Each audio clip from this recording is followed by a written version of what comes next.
You are live, my friend. Right.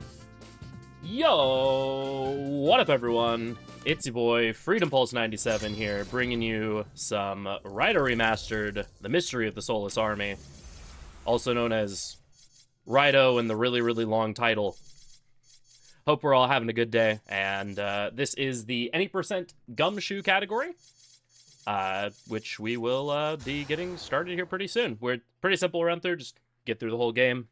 This game came out last year in August. It is a remake of the PS2 Shin Megami Tensei Devil Summoner Raidou Kuzunoha versus the Soulless Army. These games enjoy their very long-winded titles, as you can tell. But we will be getting started with the run here. If we're ready to go in 3, 2, 1, go. Thank you, everyone, for the good luck. Much appreciated. All right, so this run, the game starts out with us being a nameless recruit, who I'm going to name A, and doesn't really matter. Despite what people think, the main character's name in this game is not Raidou Kuzunoha the 14th. That is actually a title, which we are currently competing for the right to claim. The title of Raidou is what is the Kuzunoha Devil Summoner family's most prestigious title, given to their, most expert detective. Which is, pretty prestigious, but also very dangerous. Apparently, there has not been a Raidou for many years because no one could survive the initiation ritual. So this is said dangerous initiation ritual. This will be our introduction to the game's basic combat. Pretty standard action RPG fare. You have your light attacks and your heavy attacks. You'll see as I'm doing this, you have a couple different weapon types, and we'll be using all three throughout the run. You'll see me be using a bit of a mixture of light and heavy attacks. In this game, light attacks don't deal very much damage, but they build up what is called magnetite. Magnetite is sort of your magic-using resource throughout the game. It's used to cast skills throughout the game. Light attacks build magnetite without doing much damage, whereas heavy attacks do much more damage and have much more stun and knockback, but do not generate any magnetite. Magnetite generation is denoted by the little green effect that you see on the screen whenever I hit an enemy with a light attack. Here we're introduced to the shooting mechanic, where some enemies like to teleport around a lot, and so you have to actually stun them with your gun to get them to stop moving around. We'll be trying our best to not be using the gun as much as possible because it does very little damage. In this game, you have the ability to pick your stats on level up for your main character. We are going to be going all in on strength because that determines our melee weapon damage. The other stats are magic, which determines the damage that you do with this ability I just casted here, which is a sign, which are these special magical abilities that you get access to. It also impacts the abilities of your demon allies, which we'll be getting a little bit more into later. As well as your magical defense. And we'll be seeing magic will be the stat that we pump into secondarily, because magic is very strong in this game, just not necessarily on the main character. So being able to enhance our demon's abilities is very important. We also have Vitality, which increases your maximum HP and your physical defense, as well as Luck, which does a lot of things. Ailment infliction rates, ailment protection and recovery rate, critical hit rate, various things. I don't remember if it affects drop rate at all in this game. Here we're going to be introduced to the confinement mechanic. Typically in SMT games, you recruit demonic allies to your side via talking to them. We're not about that life, though. Here we're like, hey, here's this tube. You get in the tube. And they're like, okay, I guess I will get into the tube. So we receive them in the tube. They receive a tube. And now we have demon friends. Here we'll be introduced to battling with demons. So we obtained that Ukabak there, demon friend with a spoon. And yes, that is a giant spoon that he is throwing around. He will throw fireballs at things, which is really cool because these zombies are weak to fire.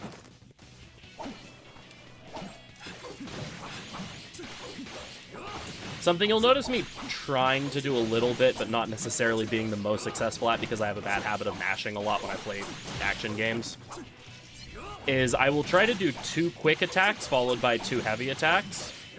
This is for a couple reasons. A, it's to keep my magnetite generation up so that my demons can continue to cast spells, because demons casting spells eats magnetite. In addition, the 3rd hit of the sword combo, which is the current weapon type that I have equipped, you have swords, spears, and axes in this game. The 3rd hit of the sword combo is that, like, little backflip kick move, and it's really slow and doesn't do very much damage. So we'll be trying to interrupt the heavy combo with some light attacks, because the first 2 hits of the heavy combo are a little stronger. Here we're introduced to field abilities. Basically, each different demon family has a set list of abilities that, or has set abilities they can use to help you in your investigations out in the real world. And here, this is our first boss in the game. This is Okikumushi. This is the final step in the initiation ritual. If we can defeat Okikumushi, we can earn the right to gain the title of Raidou Kuzunoha. However, Okikumushi apparently made a pact where if she kills 100 devil summoners, then she gets to be freed. And we are the, she has killed 99, so we are her final victim. So as soon as we beat her here, she is going to be very, very upset with the fact that we have won. And she is actually going to refuse to yield despite the fact that we have won, which is going to introduce a mechanic that was added into the remaster of this game from the second Raidou game, where you can actually use 2 demons in combat at the same time. So now we have the Alp that we ignited the spirit of earlier, who will now be helping us. I really don't like doing that. Okay, I'm gonna stop Alp from dying.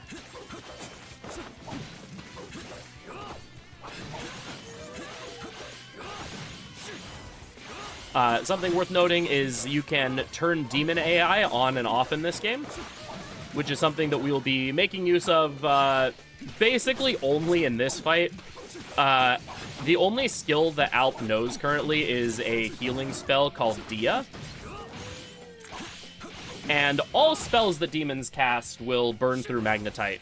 So because all of Okikumushi's attacks do percentage damage, Alp has a really, really bad habit of just continuously spamming Dia healing spells and burning through your magnetite so that Ukobak can't actually cast fire spells at her, which is a problem.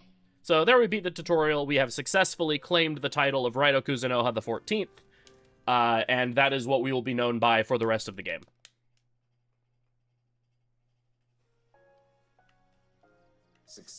Here we are told that basically the duty of Raidou Kuzunoha is that we are the devil summoner who is in charge of protecting the capital city of Tokyo from any sort of demonic incursions and threats. So we are sent to Tokyo, and we're set to live with a detective by the name of Narumi to just kind of keep an eye on things currently. This game takes place in the fictional year of Taisho 20, which equates, I believe, roughly to the year 1932. Yes. Essentially, it's this takes place in sort of a what-if timeline of what if the Japan didn't have a military coup that ended up leading into the 1930s. So we have full-on Jazz Age noir going on in this game, which I think the vibes of and stuff is very, very cool. So here we get this phone call from this girl who was like, hey, I really want you to meet me at this bridge. And when we meet her, she's like, hey, I need you to kill me right now. Because in my family, whenever a girl hits her 16th birthday, she gets possessed by a demon. There we go. That was actually really good. And as soon as she tells us this, she gets attacked by these strange red-cloaked soldiers that kidnap her. You can't really win that fight, so we just try to lose it as quickly as possible. How quickly we lose the fight depends on how aggressive those enemies are feeling. That was actually really, really good. Sometimes I'm standing there for like 20 or 30 seconds, like begging those enemies to kill me faster. So here we're like, okay, well, we should look into Kaya, that's her name, Kaya Daidoji. Look into her claims about the women in her family getting possessed by demons and why she was kidnapped by these strange soldiers, like what's going on with that. So we decide to be a detective and do some snooping. Something worth noting is that for the first little bit of the game, I'm going to be pretty precise with my movement through areas. This is because at the end of Chapter 2, this game is divided into basically 12 chapters or episodes. There is a fight that we have to do on full moon. You see the moon in the top left corner of the screen. Every couple of steps you take, it progresses a moon cycle.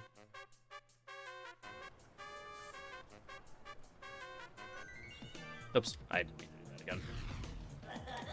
I'm gonna light this guy on fire a second time on accident. I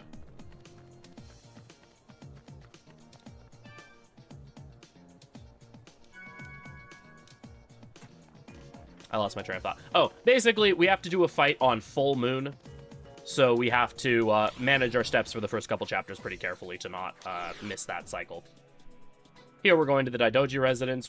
By talking to that incompetent detective, who that's the only time he shows up as a mandatory encounter in this game. He's kind of wandering around through the game a little bit.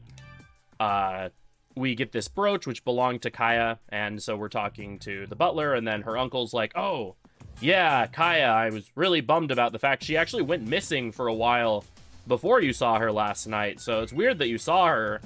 And we're like, huh, that seems interesting. And now this butler's being very sketchy about not letting us go through that door. So now we're introduced to solo investigation.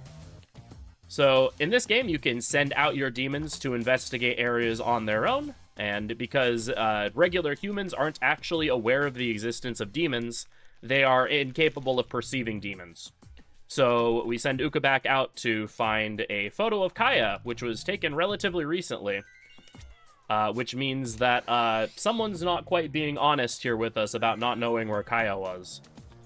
So we're going to take this picture over here to these students. We're going to use another ability. Pagan demons have the ability Read Mind, which lets us read the thoughts of... I actually didn't need to do that. Never mind. My brain is completely blanking. Here you basically hear that the girls think that Raidou's really cute. That was not what I intended to do. We show them the picture of Kaya, and they're like, oh, what do you know about Kaya? If you want to know, we don't know anything about her, but if you want to know something about her, you should talk to her best friend, and her best friend's just over here. This is Rin. We show her the photo, and she's like, oh, I actually know something, but I need to tell you in secret.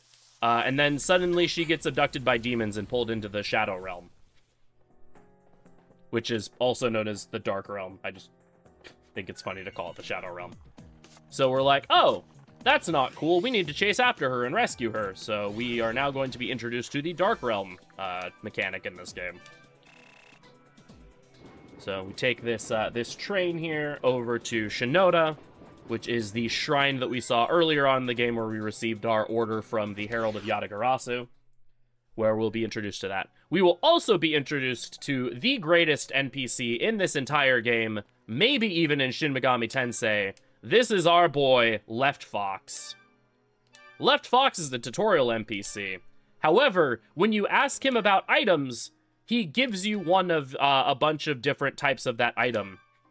This includes, he gives you +1 in all of your stats, a free level up,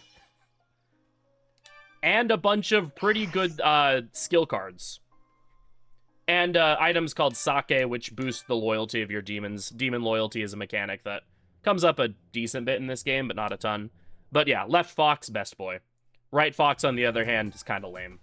But we can always count on Left Fox. So this is the Dark Realm. This is where we actually encounter demons out in the wild. This is sort of the demonic realm. This is meant to be sort of a tutorial on swapping demons in and out of battle. We received a couple of demons as a gift from the Herald. So once we take care of a couple waves of these zombies, some Inugami will show up. Inugami is a demon that is, I believe, resistant or immune to fire damage, but weak to ice damage. So we can swap out our Ukabak for this Preda here that we have, and Preda has ice magic. Yeah, see, we throw the fire sign, it doesn't do very much.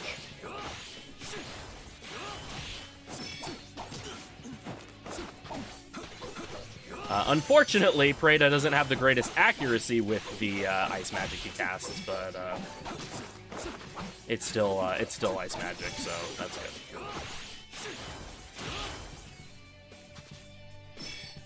Another mechanic we'll touch on a little bit in this game is loyalty. You see under each demon's EXP bar is a loyalty meter.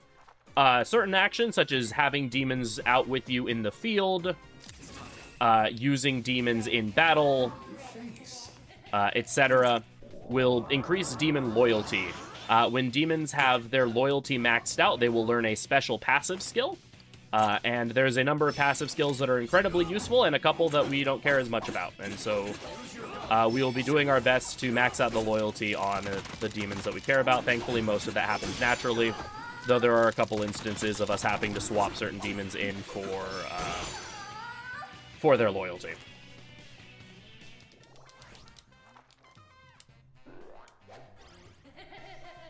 Preda learns the ability combo, which makes him significantly less useful. Well done. There we grab a magic incense, increases your maximum magic by 1.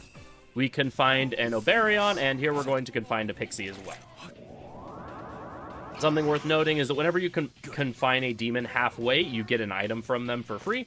Most of the time we don't care about those, but there's times where that can actually be kind of cool. There we received like a fraction of a bit of money from that pixie.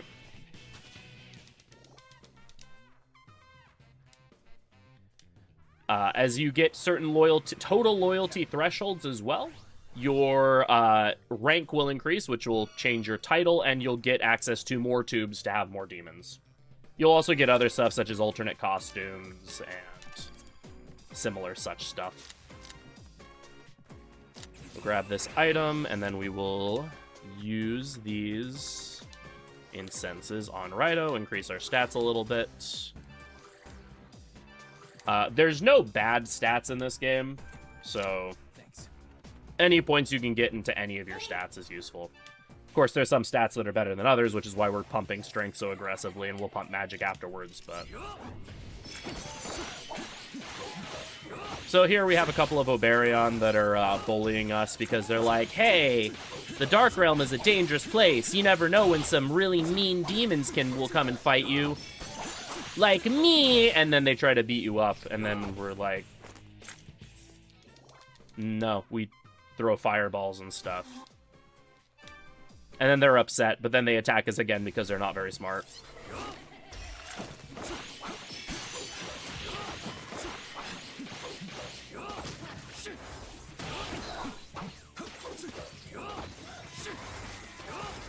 Just throwing a pyro sign here. It doesn't do like it doesn't stun enemies, but it does some good damage. Signs are very powerful.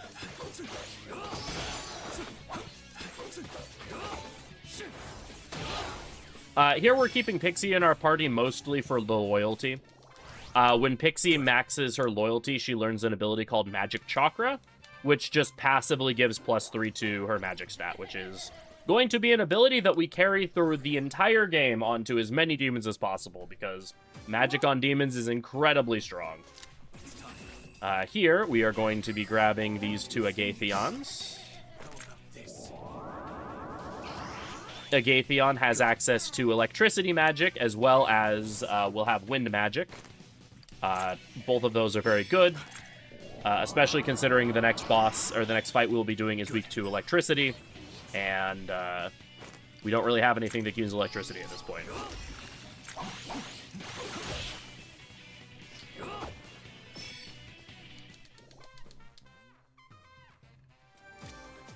Here we will be swapping our party to those two Agathions.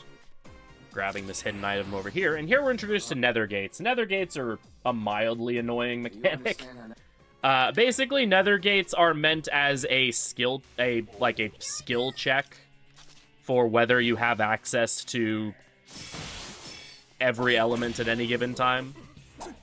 So there it was basically checking, hey, did you recruit a Agathion? Good. If not, you should do that. The nice thing about Nether Gates, though, is that they do give quite a bit of EXP. It also means that the Agathions in our party learn the Zan ability, which is a force magic ability. This is the other element that we haven't had access to yet, which is good because the fight immediately after this one is weak to force.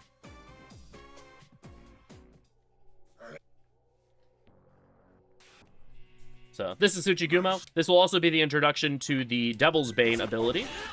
Whenever you get a perfect dodge against an enemy or knock them off balance several times in sequence, you will initiate what is called a Devil's Bane, which is just a big attack that generates a lot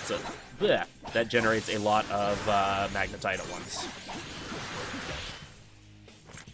Wait, you're like crazy strong.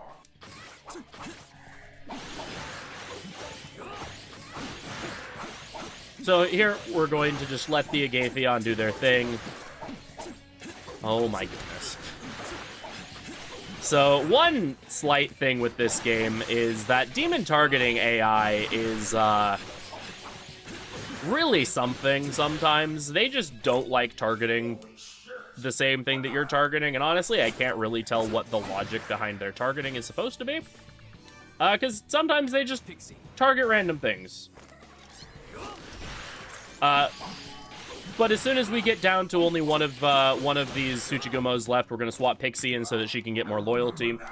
Every demon in your stock will gain loyalty after a battle, but demons who are actively in combat will get more loyalty. So this will get Pixie the loyalty that she needs to learn Magic Chakra, which, as we mentioned, is a very, very important skill for her to have.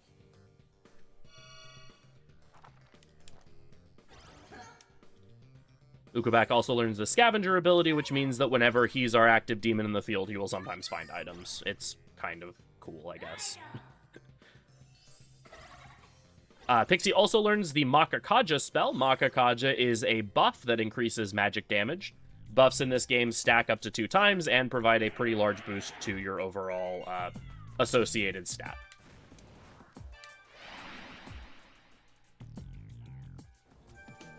So we have successfully rescued Rin, so now we're going to go talk to her and ask her for the information that she was trying to give us earlier. This is one of the few times in the game where you randomly have to pick the second option in dialogue. But basically, she lets us know that more of what we already know about the girls in her family getting possessed by demons, but also that she was seemingly kidnapped by her uncle, which is a little concerning. So we are going back to the Daidoji residence to investigate some of that. Here, when we get into this room, we see that seems like there is a hidden passage through here. So we are going to be introduced to the Inspect ability. Volt race demons have the ability Inspect, which allows you to find hidden items and hidden interactable objects in the environment.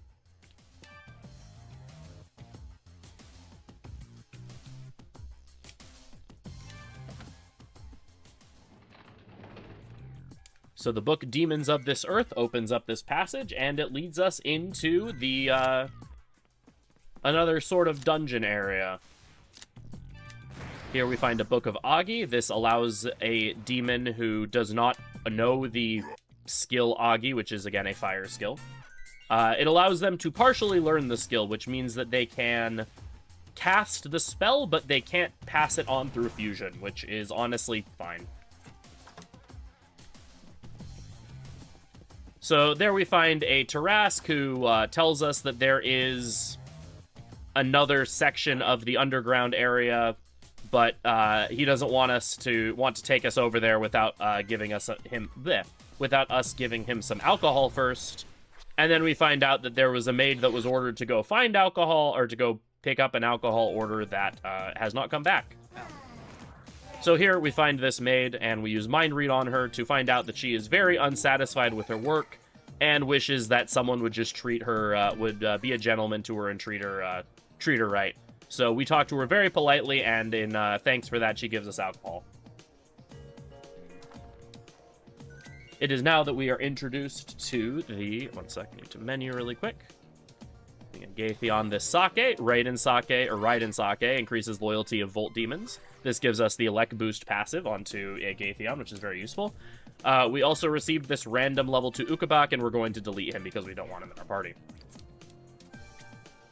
We are here introduced to the Goma Den, which is your your fusion area in the game, similar to like the Cathedral of Shadows or the Velvet Room.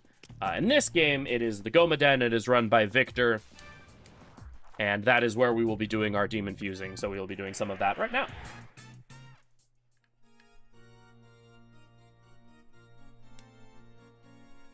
Victor, lovingly voiced by Patrick Sides. So here we're fusing this Pixie and the Agathion to make a kitty. You are certain you want to fuse them? Behold the glorious punch cat. Meow! Giving him a Elect Boost and Magic Chakra to boost his magic as much as possible. Neko Shogun is primarily a physical demon, but with Magic Chakra, he can have a halfway decent magic stat.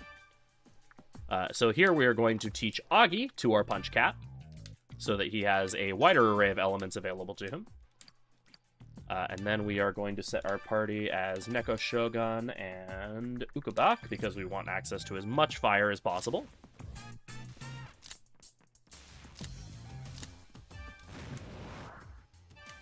And after giving him the alcohol, the Tarrasque attacks us. And now we're introduced to the Spirit Slash ability, which is basically big giant power move of death. Oh, do I hear a commentator? I am a commentator. Hey, we have a commentator. Everyone say hi to Zero. Hello. So this is going to introduce, we are currently fighting the Tarrasque. This is going to introduce a interesting quirk of how buffs work in this game. Buffs and debuffs in this game only stack twice, but Demon AI actually doesn't know to apply the second stack of a buff. So anytime we want to get buffs up, we have to get the first buff automatically, and then we manually order the second stack. Ooh, that hurt. Yeah, when the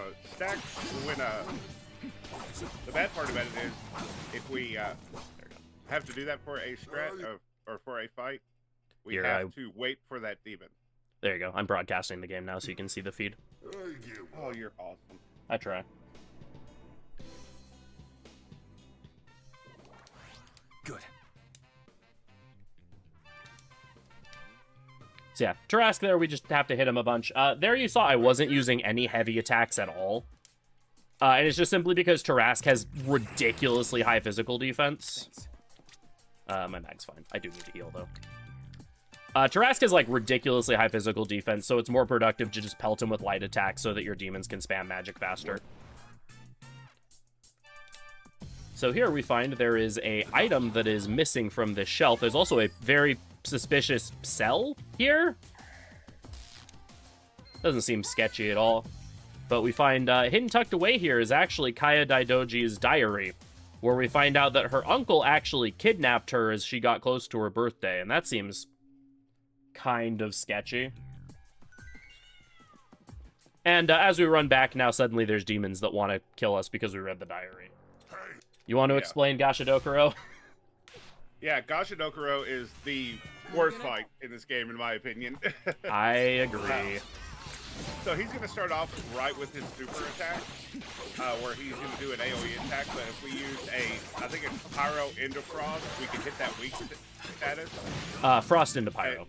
Frost into Pyro, one or the other. And we can actually get him to stop doing that and start dealing damage. Mazio is a big thing we have to watch out for, especially on Gumshoe difficulty.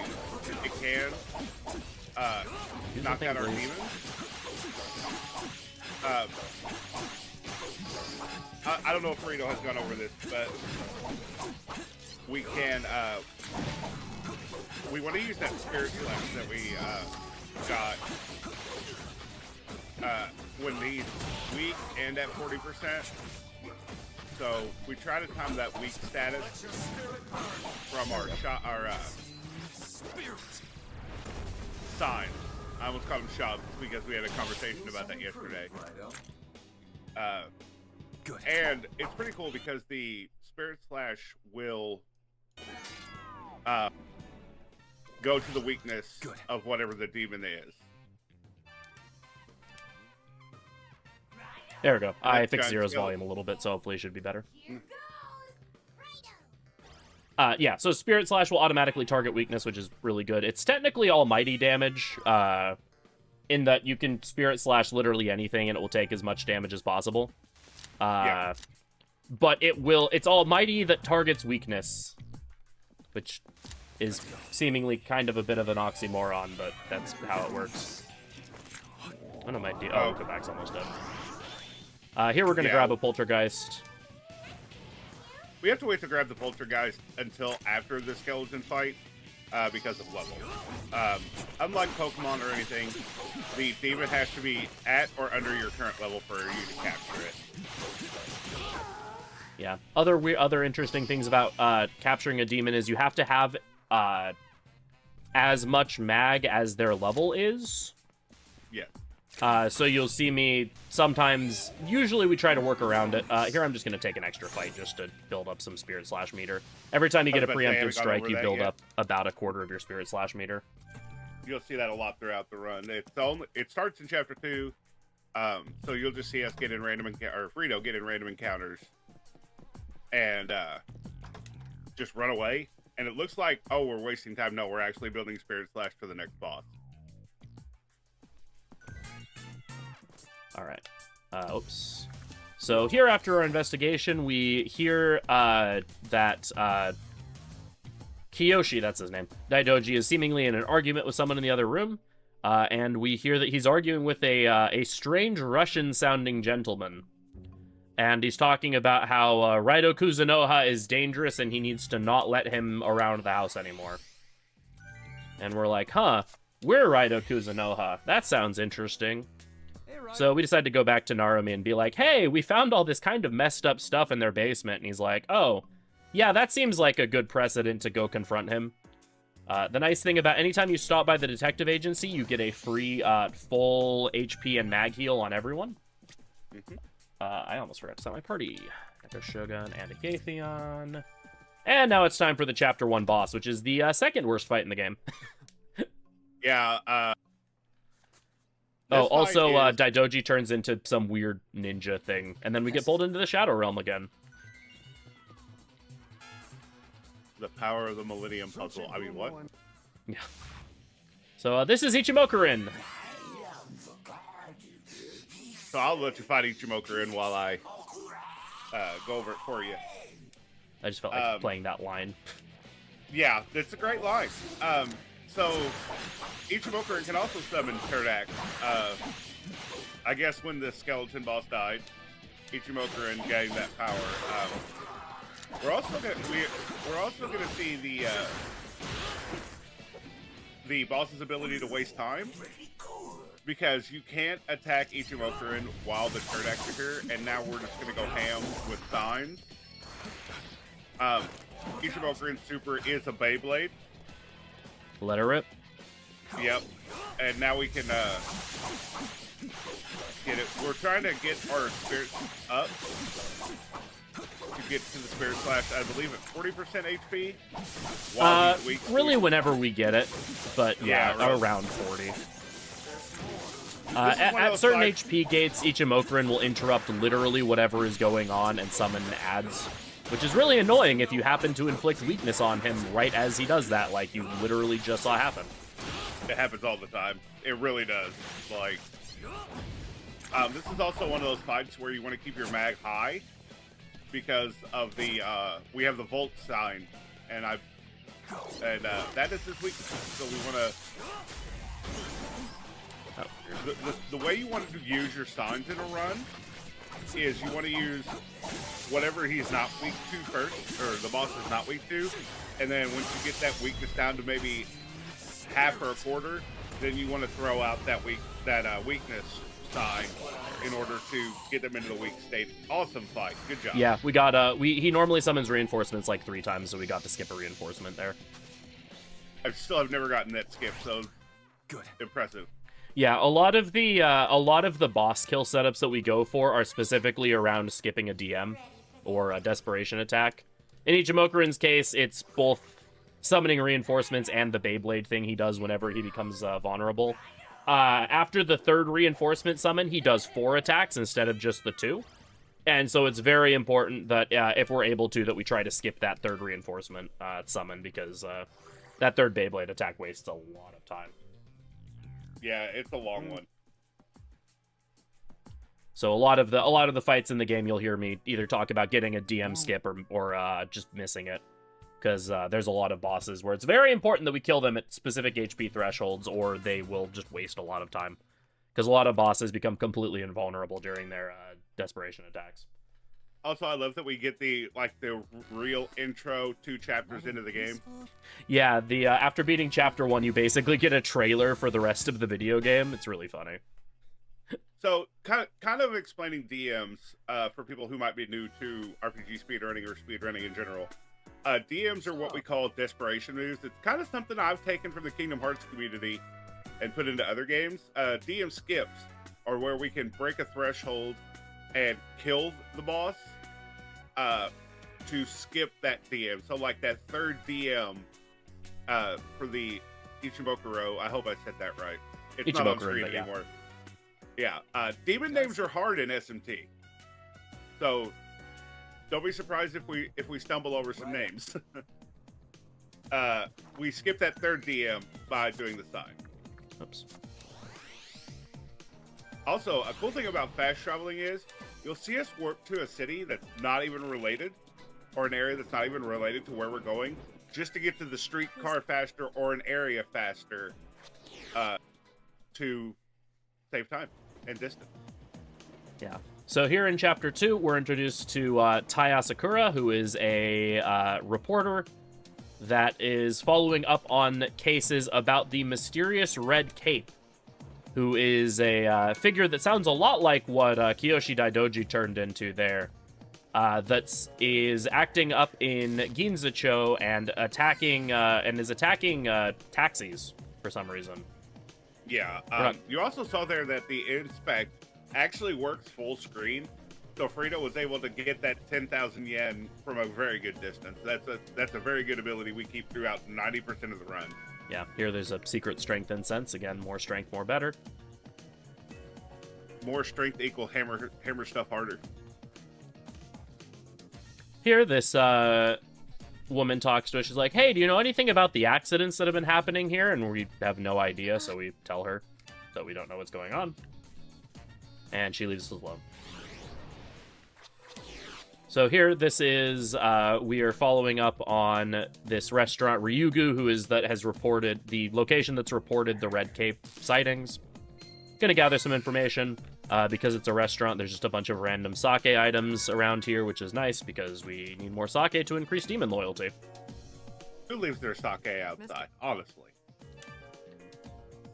So here we show some of the evidence. We ask about Kiyoshi Daidoji. We also ask about Denpachi, who is one of her rickshaw drivers. That he was very good about his work and very serious about it, but he's recently gone missing. But his home is in Fukagawa-cho, so now we are going there. We also find out that the local Yakuza branch is really good about locating individuals. So we're gonna go say hi to the Yakuza. That's part of the game right here. Yeah, so as it turns out, the leader of the local Yakuza branch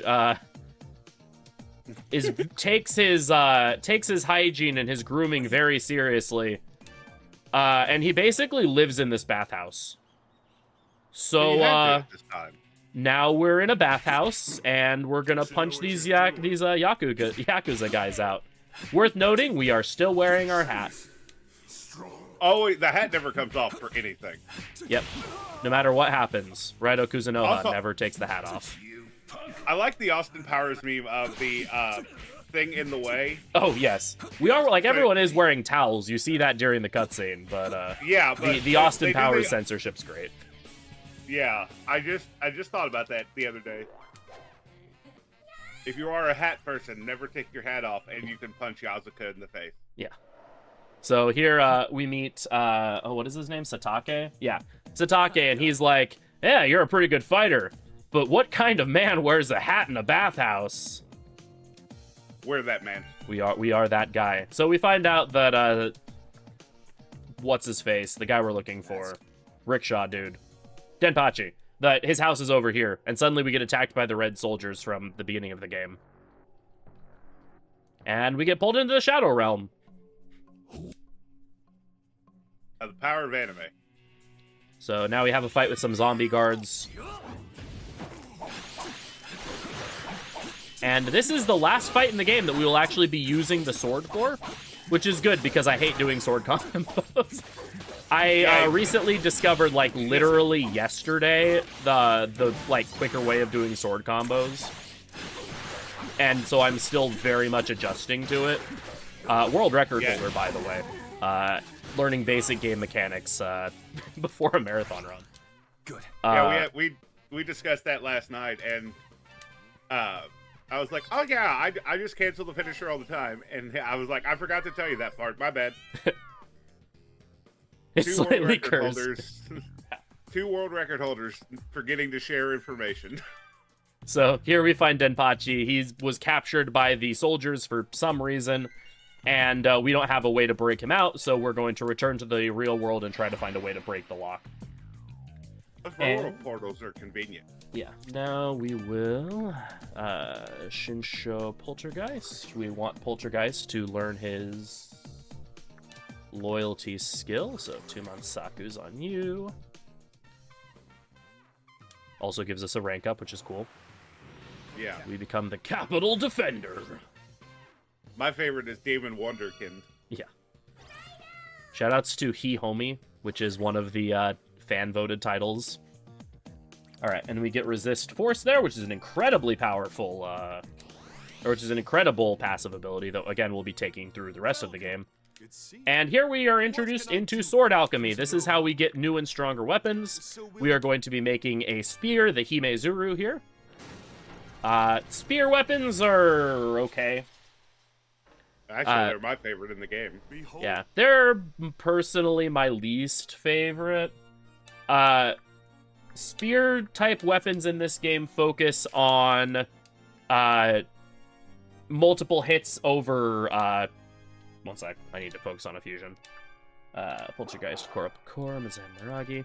Spear-type weapons focus on building spirit/meter quicker by hitting enemies a ton of times for light amounts of damage. And so it's nice because you can spirit/slash more for bigger hits, but you'll just be doing chip damage in the meantime. Yeah. Swords are kind of your balanced weapon type that, Barbarian Korapakor for Hiho with the 3 AoE skills. Fire Hiho. Inbound. Okay, no, that one's fine. What do you think? My demon. Oh, we got a fusion accident. Yeah, it's an accident upgrade at least. That scared me for a second. So this is a stronger Hiho. Yeah, so he's 1 EXP from leveling. That's fine. That scared me for a second. Good thing the game autosaved. Yeah. All right, and then Alp plus Hiho for Mermaid. This is also one of the instances with Mermaid. You're going to see us... We want Mermaid to be loyal instantly. Yeah. So we're going to leave the Gomaden and use a sake on the Mermaid, a Kotetsu sake. And then we're going to come back in and be able to use off the Mermaid with full loyalty. That's why we keep a lot of the sakes on hand, is we want that instant loyalty for our fusions. The one thing that scares me about sakes in this game that I wish they would patch out is when you use a sake, the highlight goes up and away from the demon, so you're like, did I accidentally use it on that demon? But if you just tell yourself, no, it has to be that certain element, you're fine. So now we're going to fuse Nessa with Dio and all 3 of the elemental AoE attacks. And then we're going to be able to slap some passives on it. Don't forget to summon Jack Frost. Thank you. Fire Jack, but yeah. Or Pyro Jack. I just saw Jack in the notes. Chart. You'll be able to pay. That Hiho is a little more expensive than he would normally be. That's kind of annoying. Yeah, because of the accident. Yeah, so there's two types of fusion accidents in this game. There's accident upgrades, and then there's just straight up fusion accidents. Mm-hmm. Accident upgrades will make sure there's nothing else I need to do here. Check Neja. Accident upgrades will give demons higher stats, and make them closer to leveling up. Yeah, so I told Frito not to forget He-Ho, because I have forgotten He-Ho on several occasions. Well, straight up fusion accidents just mean you get a different demon than you were intending to fuse. Accident upgrades are fine if a little bit slow. Regular fusion accidents are an automatic reload. Alright, so now we have a lockpick, so now we're going back into Dark Fukugawa Cho to rescue our boy Denpachi. Here you're going to start seeing what we were talking about earlier, where we will be sneak attacking enemies in order to build Spirit Slash meter. I got the Jindan, that's unfortunate. Yeah, that's one of those chests that's like a 50-50. Yeah, so in this game there are these red treasure chests, or these red crystals. You can only open them with demons, and the result of of what you get from the chest is random from an item pool that is determined by the personality type of the demon that you are using. So Pyrojack here is a Jack personality demon, and yes, that is apparently a personality type. Being a He-Ho is your entire personality. That his items is he can either get a Jindan, which is like the equivalent of a revival bead in other SMT games. It revives a demon with low HP. You can either get a Jindan, you can get a Balm of Rising, which is heals a demon with full HP, or you can get a random stat up incense. Which is what we want. Yeah, you either want the stat up incense or the Balm of Rising, because the Balm of Rising sells for a lot, which is incredibly valuable because the money route in this game is actually a little bit tight. Yeah, also with the Himazuru spear that you fused, you also got a new summoner skill, which is exercising shot. Yes. Basically, it's free bullet nether gates. That's the only time where you'll really probably see us use that shot. Yeah, sometimes I'll use it, like, if I have it, I'll just use it for the damage, but... Yeah. Oh, that's a big fight. Yeah, I probably didn't need to actually take that one. Hiding the demons during a runaway, those demons can go rogue and decide to use your mag while you wait to run away. Use all our stat ups. Well done. And now we will be fighting, we will be freeing Denpachi, and we'll be fighting the Red Guards for the first time in the run. They're, pretty easy, honestly. I don't know how they killed us in the first chapter. Because we didn't have any force magic. True. So this is what the Spear Heavy combo looks like. It's this very long, drawn-out combo that does a lot of hits. We didn't really talk about combo in this game. You see in the corner we have our combo that you can visibly see. The higher your combo, the faster your spirit generation is. Capping out at 50 hits with 1.5 times spirit generation. So the nice thing about spears is that you can rack up really high combos to get access to your Spirit Slash a lot quicker.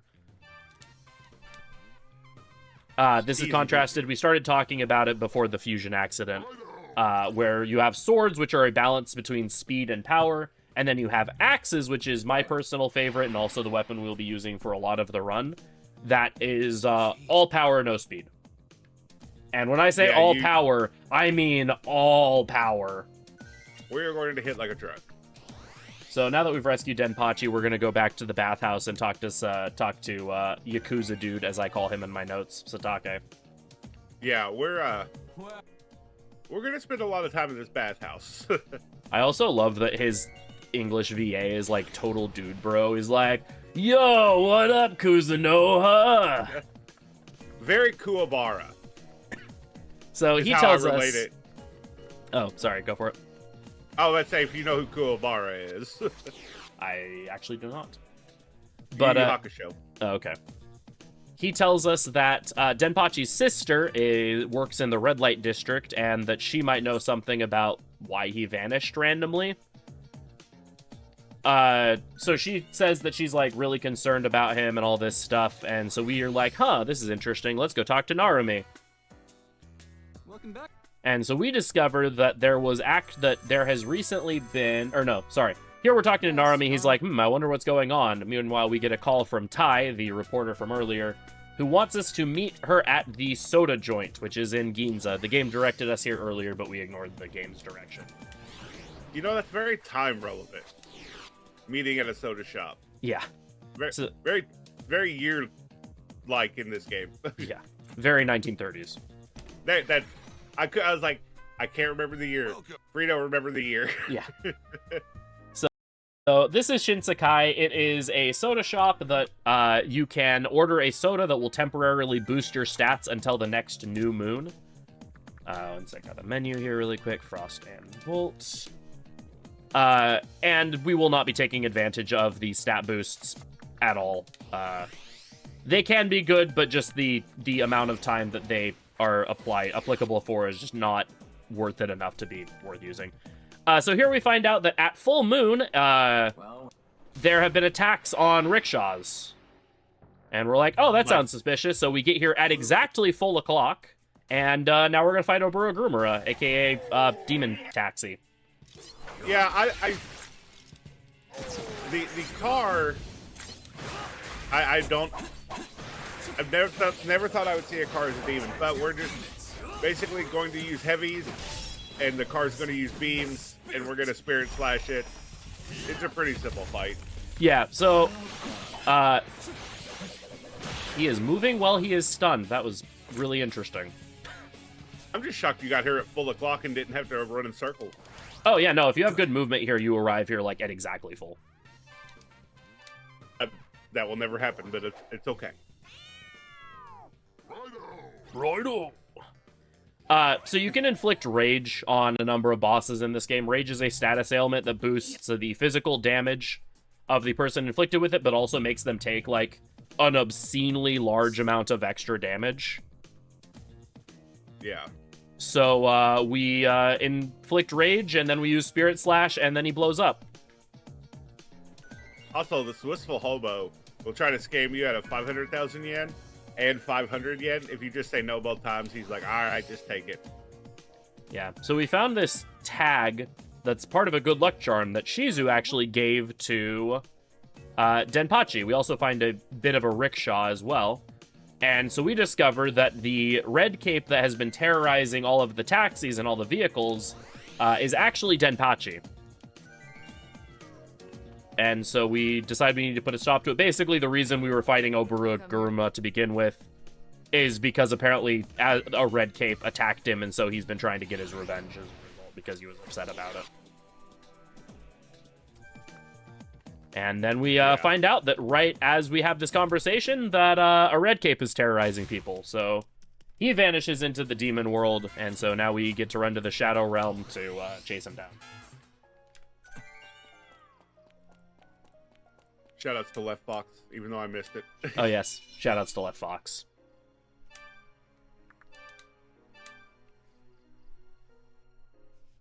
So now we're off to the demon world. We're actually going to chase Red Cape around in a circle, and then we're going to unlock our ability to use force. Heal. And block him in. There was zero reason to attack that Jack Frost. In fact, I didn't even generate any magnetite from it because I ran away too quick, but sometimes it's about sending a message. Sending a very bold message, yes. Now it came back with Orthrus. Yeah. It got some guard dogs that time. Alright, we get that Balm of Life. That'll be sold later. So, like we said, money is very, very tight in this route because we are doing an axe route. So, to make sure we have all the money we need to buy the stuff that the shop sells us to advance the story and all that. So that Balm of Rising is a good help. Yes.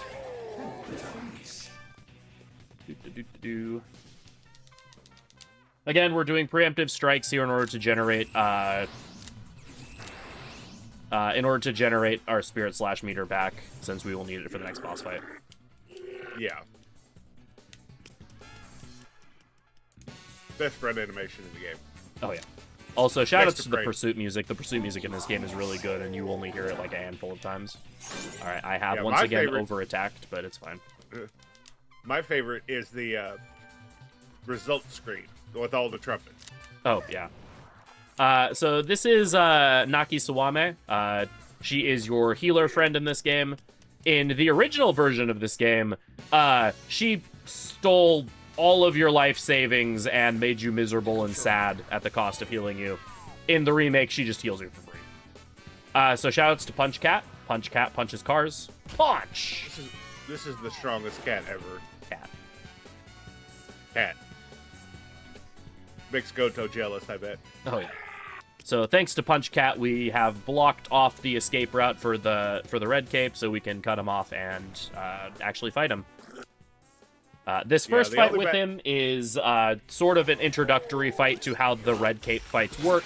So we're not actually going to defeat him in this fight. We're going to drain about 20 to 10 to 20% of his HP in this fight, and then he will run away for us to begin the actual fight with him. Oh, what you're telling me is he's a legendary Pokemon. That's unfortunate. There we go, I got it. Yeah, getting that dodge is actually kind of tight. There we go, now he's running. And now he's going to turn into a legendary roamer Pokemon. JoJo Part 2 be like. He really hates the movie Cars. I find it to be a good movie. So here we grab this bead. Beads heal one person to full HP. They also sell for a good bit of money. We're going to restore all of our mag and all of our HP, and now we will begin the actual fight with Red Cape. Yeah, the Red Cape is a Part 2 can be rough because if that beam hits you, you can be stunned because you have to wait for the countdown to go down from the status effects that it reflects. But we can just throw it in the weak, hit it like a truck. And now it's going to teleport away. There we go, got it. Yeah, frustration is a bad attack to get hit with. So getting a dodge and getting all the mag on top of it, and all of the I need you to berserker him. damage out of it. Yeah, berserker nice, we got it. Is a good job. Yeah, there's a quick kill here you can do with berserk. Yeah, 5,000 damage in Chapter 2. That's okay. By the way, the Volt Spirit Slash is the best one. Good. So yeah, that was another DM skip there. If you get him to below 50% HP and he is not stunned, he will become invulnerable and start throwing cars at you. And it is like, I think, 20 seconds per procced DM. And enemies in this game can actually stack DMs and invulnerable attacks on top of each other. So if you get him to really low HP and don't kill him, you'll be sitting there for like a minute watching him just chuck cars at you. It's really fun. It's good time. Let's just leave it at that. Yeah. So we beat up Denpachi there, and then Shizu shows up because she's kind of figured out what's been going on thanks to us cluing her in. And she's able to talk to her brother and be like, no, it's okay, I love you, like, I know you've been working to support me and all this stuff, and then he gets better, and now everyone's all happy and stuff. So we're not really sure what's going on still, but we get a tip that Kiyoshi Daijoji has been spotted at his factory. And so now we are going to go to the Daijoji Textile Factory to try to track him down and see what's going on. Because we are still trying to figure out the whole situation with the girl who got abducted by soldiers. Also, we're stopping by the Amazing Science Lab just to set up a war point for way later in the game. Yeah, that area becomes super important in the second half of the run, but we tag it now because we have to run by it anyway. It's the RPG trope of I'm going to get something in the first hour of the game or so, and then 2 or 3 hours later, I'm finally going to use it. Also, you have to answer this right. It's Chapter 3. Yeah, otherwise 3. Goto Selection talks down 3. to you and then makes you guess again. Yeah. It's one of those, oops, I left my turbo on moments. Yeah, now it's time for the game to Flanderize the really cool character. So, apparently Ty has a really bad case of passing out when anything important in the plot happens. So, yeah. Cool, awesome female reporter is now just gonna pass out anytime something happens if she's around. Here we're going to Homurasake Jack-o'-lantern in order to get resist fire, which will be important later. And now we do more fusions. You're just gonna go in? Yeah.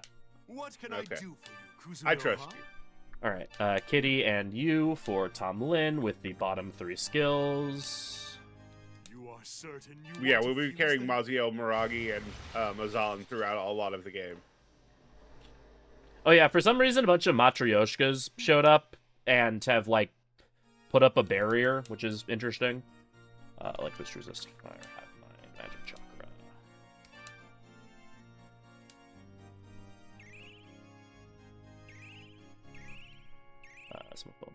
Okay. Another cool thing is, once your demons are fused away, they can actually give you really good gifts. Yeah, and anything like that they had banked up as a demon gift that they did not get to give to you will be given to you then as well, which is nice. Yeah. So that you don't have to talk to your demons in the speedrun until we fuse them off. Yeah, there's like 1 or 2 points where we will check with our demons for items if we don't happen to have ones that we need, but... Book of Bufu, I'm looking at you. Yeah. So here we have each of these 6 dolls sends us to a different location in this little, like, Matrix Labyrinth area. We have 2 goals in this Matrix Labyrinth. We have to rescue all of Kiyoshi Daidoji's factory workers, and we have to locate the 3 shards that will create the key that will allow us to actually access the boss of the chapter. Well, first we got to play motivation to these workers. Yeah, we have to pick the right option to remind the workers of their passion for their boss and how cool he is and how supportive he is of them and stuff. And that motivates them to leave the labyrinth. Here we have a bullet nether gate. There goes the bullet nether gate. Poor Mokai. They did nothing wrong. And here is our first shard fight. Each of these shards is guarded by a chunk of Okikumushi's. Let's cancel that Marin Karin, because bad things happen if Marin Karin gets inflicted on your demons. Marin Karin is a spell that inflicts the charm status, which makes your demons attack you, which is really not good when your demons are the ones who are responsible for stunning other demons and all around being kind of your main DPS. And Neza is going ham with the Berserk. I don't think I've ever seen Neza use that many Berserks before. On their own. But yeah, so we're just going to use the Pyro sign here. Basically to hit the weakness, stun, and then with the spear is actually really good in this fight because nice 110 hit combo. Yeah, the bosses tend to group up together and try to use Mamudo or Mudo, one of the two. So you can just spin into them while they're weak. All right, here we get the white shard. And now we get to bully some more Jack Frosts. So we have full meter for the next fight.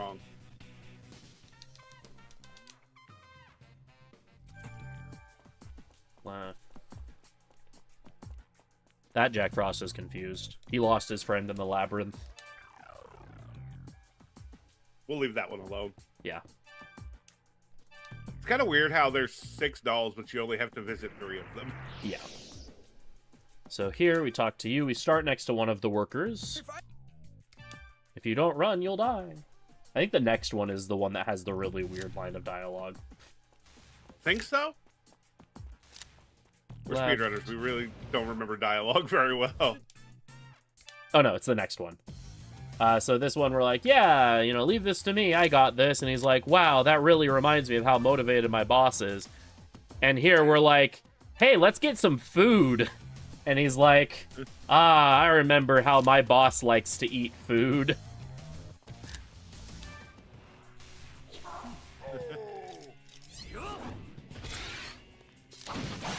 Here I'm just gonna sword attack these Piho as well.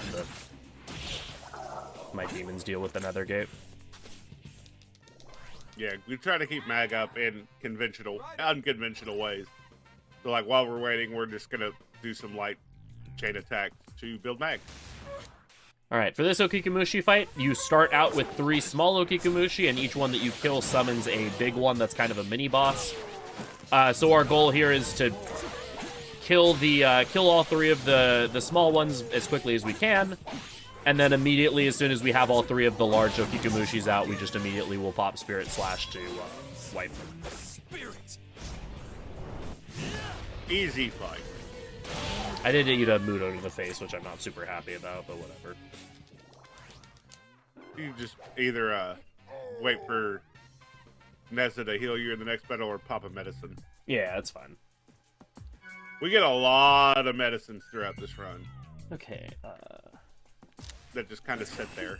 So it's very important that we have maximum meter, like, immediately before the next fight. Because the next fight is another Red Cape fight, and so we really want to just blow up the fight as quickly as we can, so we're going to take a second to build up meter before we get there.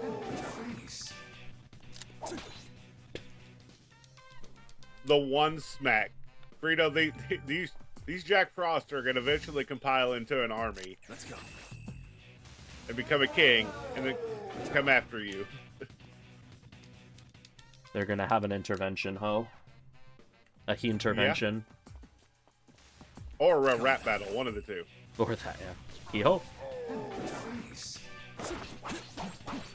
See, that time I actually generated a little bit of mag. Yeah. It's not about the mag, it's about sending a message. So here we walk around the passed out body of our friend. Yeah, we haven't moved the body. It's just kind of there. We haven't propped her up, make sure she's okay. Now we'll just leave him on the floor while we do the case. Oh, nice. That'll give me the mag I need to get my second Tarakaja. Yeah, that's the great thing about the dodges is you also get a lot of mag. Come on. Oh my goodness. Please. Thank you. Zeo him faster. And the fact that it's the AoE version kind of makes it a little harder. Yeah, Good. Mazio, like, the Ma skills, the AoE versions, are slightly weaker and have slightly higher mag costs. So they're overall just generally kind of worse, though they do have better area coverage, which is nice when you have enemies that kind of like to wander around a lot. But the red cape does like to stay right on you. And you want to stay right on the red cape. And that Mazio goes out 3 different directions, so Yeah. it can either be good or bad. And plus you're leaving it into the hands of Tamlin and Neza. More snake! Yeah, so now we have another Okikomushi fight. This one we're not bothering to build meter for. The goal is actually to use this fight to build a meter for the chapter boss. You'll notice we're just a little over an hour into the run, and we're only on chapter 3 of 12. Despite the fact that this game has, like, an estimate that's, like, 345-ish. You're not just seeing things, and I'm not just playing slowly. A lot of the game is packed into the first, like, handful of chapters.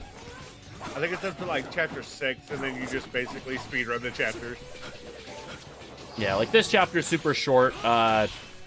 6 is like literally 3 minutes.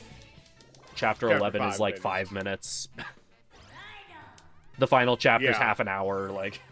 All the chapters in this game are not created equal. Neja learns the worst passive in the game, Sink or Swim. I forget what it does because it's so bad. Sink or Swim increases your hit rate at the cost of giving you the ability to miss. So sometimes your attacks will just whiff completely. Even though you're right there next to him. Yeah. All right. So we have all of the pieces. So now we use the crystal we obtained in order to now find Kiyoshi. And as soon as we start talking to Kiyoshi, he kind of turns all blue and a turtle grows out of his neck. Yep. So now there's a flying turtle here. Oh, also Rasputin is here. The most handsome man in the game. Yeah, Russia's greatest love machine has decided to grace us with his presence. And that's not a gimmick. That's the actual true. Yeah, he's Rah-Rah Rasputin, lover of the Russian queen, is here. And he's a dark summoner, so he summons Chernabog to fight us. He's also the one who's been summoning the other bosses in the game earlier. So this is Chernabog. Chernabog is a kind of unique fight. We beat him up there, but now he summons two of himself. And so now there's two of them. This is getting out of hand. Yeah. Chernabog is Gemini Man from Mega Man 3. So now that we've killed the two of them, now there's three! Wow. Also, the one kind of downside to text boxes in a fight, or in a boss fight specifically, we're just smacking and using fire. It's okay. One of the downside of getting text boxes in the middle of the fight is the fast forward or the text advance option takes forever to show up. And now there's two of them again.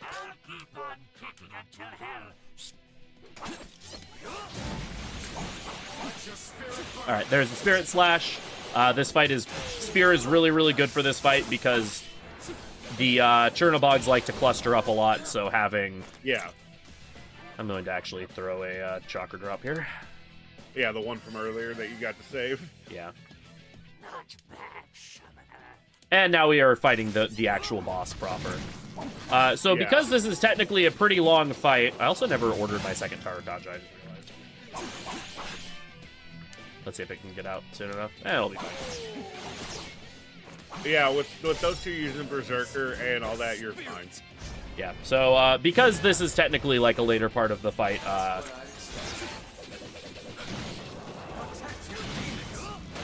okay, there we go. And there's Chernabog. You killed Chernabog by kicking him right in the head. Yep, boot to the head.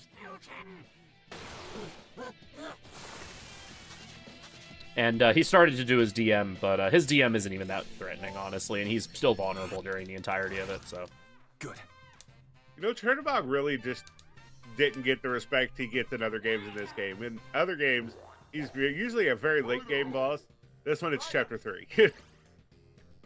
Tom Lin tries to learn the Endurability. We could not care less about Endure. It makes you survive at 1 HP, but ideally our demons are not going to be getting down to 1 HP ever, so... Yeah, correct me if I'm wrong, but even though if you don't learn the ability, you're able to still use it?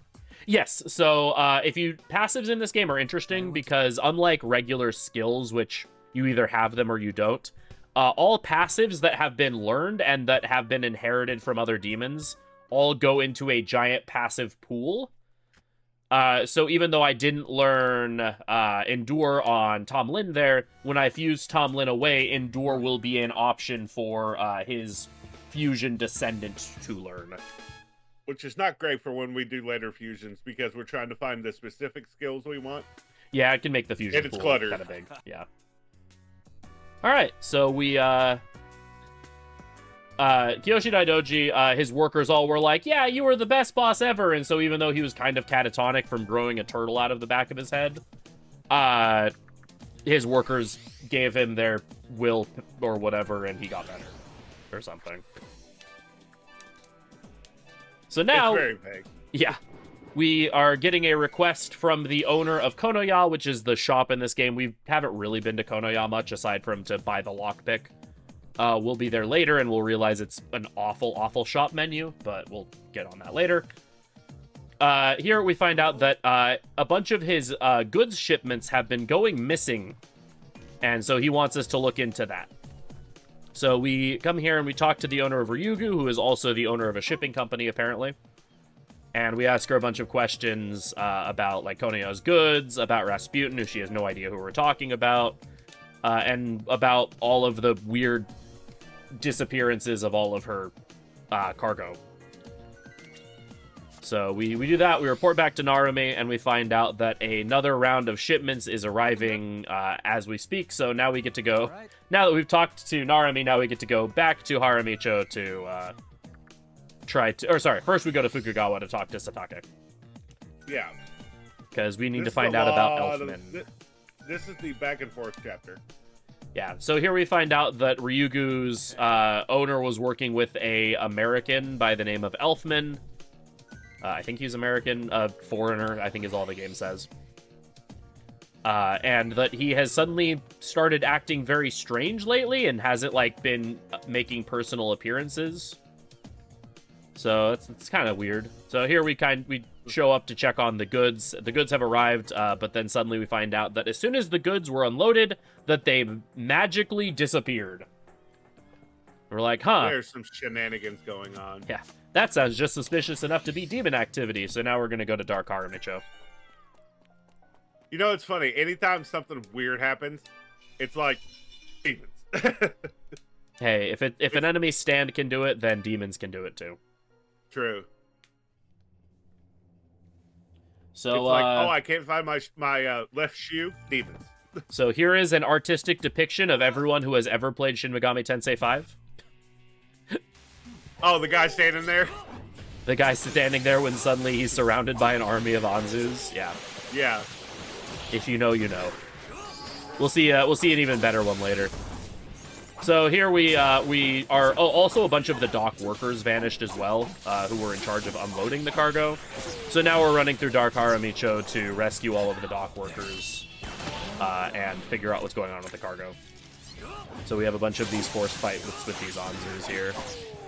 Yeah, this chapter is very, very forced fight heavy, which is great because then we don't have to waste time escaping to build Spirit Slash. Yeah, this will also be the last couple of fights that we will be using Spear for, because once we clear this section, a couple of things will happen. We've been getting a bunch of bronze, which are the crafting items. Like you'll see like Fury Bronze, Fury Steel, Skill Steel, etc. Those are crafting items. You need specific crafting items in order to make new weapons. We've been picking up a bunch of these crafting items so that we can create new, better weapons. Also, once you get to Chapter 4 and complete this section of the chapter, the stock for Konoya is the ability to purchase those materials from him.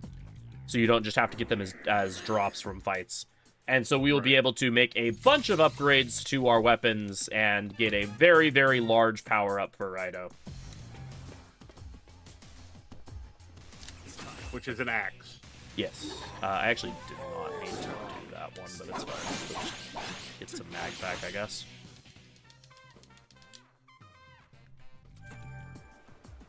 More Anzu. Yeah. They are really not the best horse fight to get, because if they're not stunned, they are just flying wherever they want to. Yeah. So there we kill one of the Anzus, which makes two more show up, and then we blow up those four with Spirit Slash. We will get another wave of Anzus to show up, but it's at least a way to, like, very quickly... oh my goodness, this guy is flying all over the map. Yeah, I shouldn't have said anything. He is moving. Moving and a shaking. Splishing and a splashing, rolling and a strolling. Yeah, so there's the other guy. Yeah, there's the guy.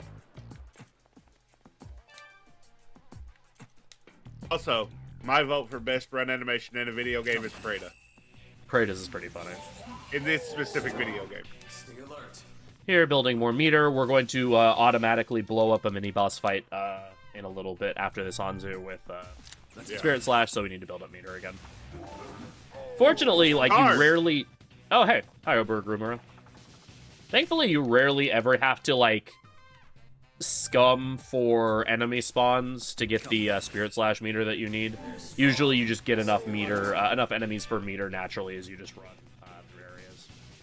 Yeah, because most of where you go, there's going to be an encounter that pops up. Thanks. Oh, so this is the depiction of everyone that's ever played SMT5. Strolling around, minding your own business. Suddenly, Anzu! Yeah.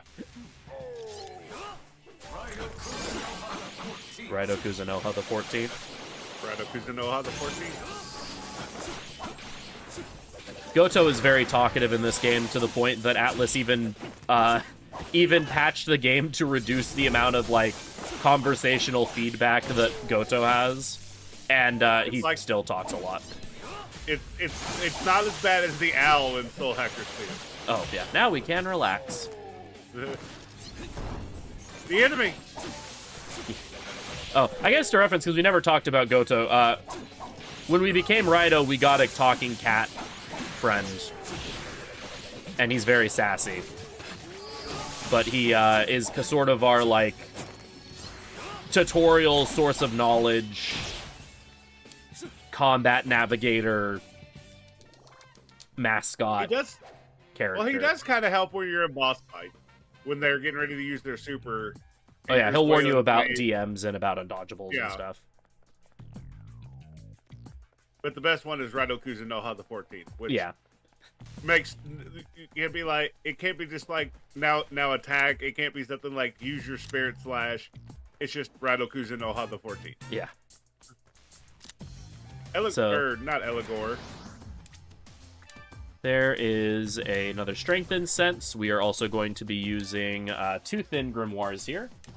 Thin Grimoires give you a quarter of a level up. Good. This will allow us to get 33 Strength. This is the last point of Strength we will be putting into our stats for the rest of the game. And it will also set up to have a high enough level so that we can do some fusions here. This is what. And get Ghoul. And here's Triglav. Yeah.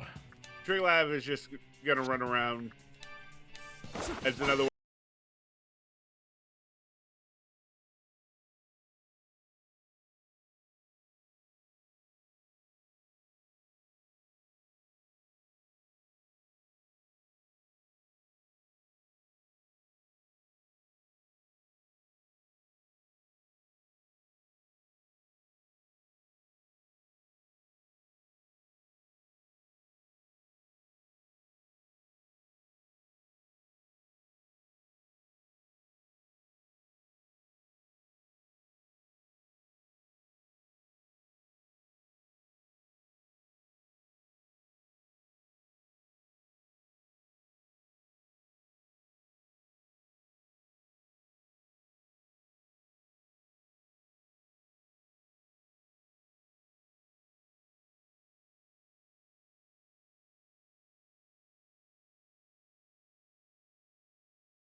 you. Love you.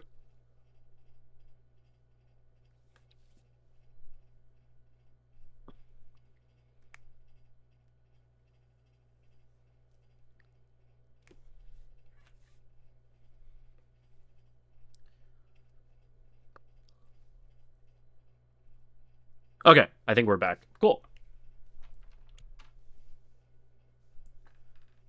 All right.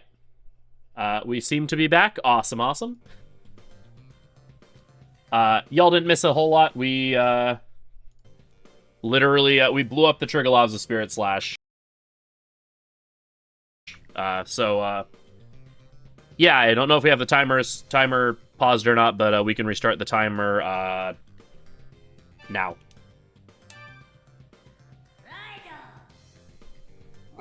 I also have to... Shout out to the tech crew for getting that fixed quickly. Yeah, shout out to tech crew.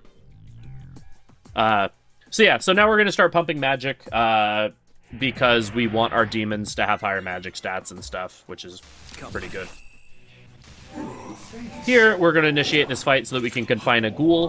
Ghoul is an important demon for some fusions, but also because ghoul is a very specific personality type, and that personality type is undead. Demons out here dying and making it their whole personality or something. Yeah. Undead demons are very special, though, because the types of items that undead demons find from red chests is sellables. Items that solely exist just to be sold for a good amount of money. So that will be very valuable. Like we said, the money route in this game is relatively tight, so the more money we can get, the better. Relatively is putting it nicely. Yeah. So here we have rescued the cargo and everything, all the workers, and now we're going to try to track down Elfman because we feel like Elfman might be somewhat responsible for what's going on. However, we don't have a way to cross to where he is, and so now we're going to recruit ourselves a boat. Did you go get HM03? It's okay. We have the gym badges, and this demon happens to know HM03. Nice. It's actually where this is Let's Go, so we actually just found a surfboard or whatever. So here, this Tarask, he's good at crossing water, and so we decided to recruit him. So we're going to pay him, and then we're going to pay him again, and we're going to pay him again, and we're going to be like, no, we're not paying you. And he's going to be like, why aren't you paying me? And we're like, no, calm down. He's like, oh, you're right, sorry. Yeah, the Tarask is very much just a big kid. And so now we have a boat. And by boat, I mean... Turtle. Turtle. We have a boat turtle. Oh, I actually needed to teleport to Kona. Whoops. Yeah, So we gotta have- buy stuff. Yeah, so now we're going to do some shopping, and we're going to be introduced into a absolutely horrible shopping menu. Because after you buy something, it kicks you back out, and you have to go back in. Yeah, so here we're going to be selling anything we have that's, like, remotely valuable. So these Bombs of Life, the beads, the valuables. And now we are going to be buying some Fury Bronze up to 3. So we'll see, we're going to buy these, and he's going to kick me out. He'll be like, what a good customer. And sometimes he does that to upgrade the shop stock. Sometimes he does that to, well, one second, those. I need Volt Bronze to 1 and Volt Steel up to 2, 3. So I'm going to buy the steels first so he doesn't kick me out. There we go. And then 1. Sometimes it's to, like, decrease the prices of goods, but either way, it, like, kicks you out of the shop entirely, which is a little obnoxious. Now we're going to be doing a bunch of sword alchemy. Welcome. What can I do for you, Kuzuno? So we are going to be going all in on axes. Also, you'll note that we only went to 33 strength. It's because the weapon that you have equipped also gives you stat points, and axes' big thing is that they give you strength and health. Which Yeah, is... so we're going to start off with the Type 32 Gunto, and then we're going to go to the Nagamitsu, which is going to give us Tiger Stance. Which is useless. Yeah, 100%. So And Tiger then we'll go to Stance is a passive ability that increases the effectiveness of blocking But your boy didn't pay $50 to block, so we're never going to use it. Yeah, now we're going to go to the Kiyotsuне, which we won't. We're going to get this Zeal and Magnetize from. Zeal is a attack buff, I believe, if I remember correctly. Yeah, so And- Zeal is a attack buff that also counts as a ailment, technically. Yeah. And Magnetize, we won't have to do light attacks for a while because we're going to have Magnetize, which drains mag without light attacks. And now we're going to do some fusions. Going for You'll be Aquans. able to As play. you know, in every SMT, there's the elementals that we have. We're not going to put any skills on it. We're just basically using it as fusion material. Yeah. To clarify, Magnetize restores half of your mag. So it's very useful. Now we're going to take that Aquans Bukabufu, and nice. fuse. Oh, you did get the Book of Bufu? Yeah, I just got it. Now we make yeah. Lan and we just mash accept Bukurati instead of Maradi. You are certain you Yeah. want to fuse them? And Lynette Seed is a very good demon in this game.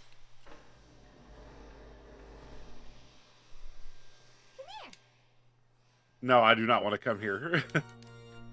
I like boost resist fire, magic chakra, endure fast escape scavenger.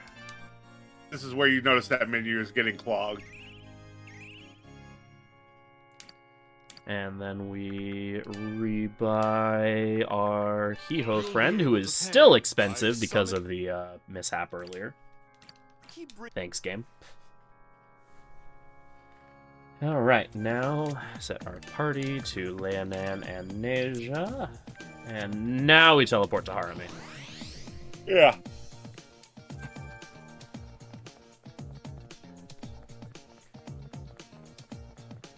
Now we're going to run to the pier and summon a Gothian.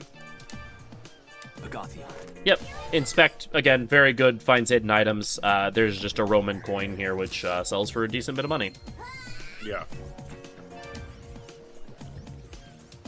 We are going to completely ignore the arrow rifts in this game. Arrow rifts are a kind of cool mechanic they added to the remake that we just don't interact with at all.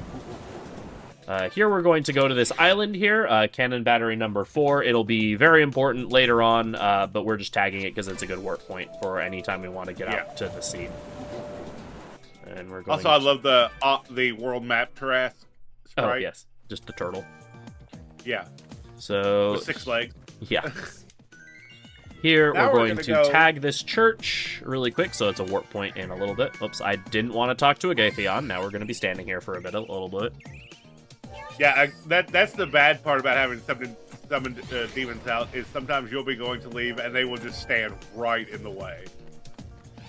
Or in this case, float right in the way. Yeah.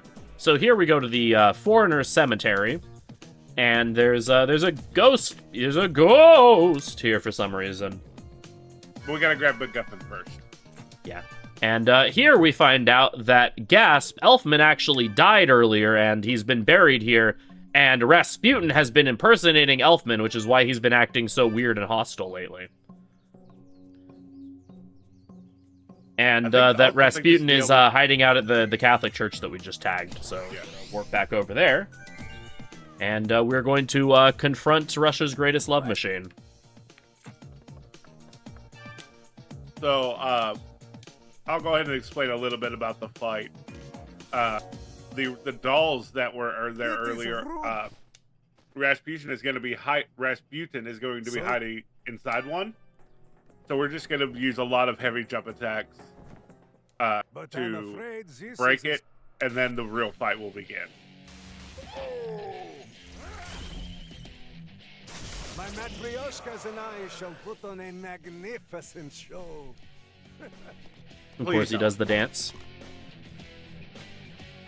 The little taunt thing is great, too. Rasputin's just, like, the best. Rasputin is very much comedy relief villain. Yeah. So, again, Zeal is incredible. In addition to being attack buff, like we mentioned, it's also treated as an ailment, which seems like a very weird thing to say. But the thing is that you can only ever have one ailment on you at a time, and Zeal has the highest priority. So being inflicted with Zeal actually means that you are immune to other ailments while it is active. Which is very nice because I'm currently muted because my Zeal wore off. Yeah, so anyway, we're going to build Mag because we want 2 Terrakajas. Linan needs to put one on it, so we need to put one on ourselves because that's just how demons work. They don't want to do the second buff. Thank you for reminding me to do the second Tarakaja. Oh, gosh dang it. Yeah, you don't have enough Mag. You might want to hide them. Or use a Chakra Drop. No, just the Chakra Drop. Whoops. Yeah, that's the annoying thing about, like, trying to order commands in this game. Not that bad. Is that you can't order commands when you don't have enough mag, even. So you could have the requisite mag that you need to cast the ability, but then a demon will just, like, use an ability right as you open up the menu, and suddenly you're just stuck. So you just get Rasputin to about just whatever amount of HP, somewhere between 60 and 80%.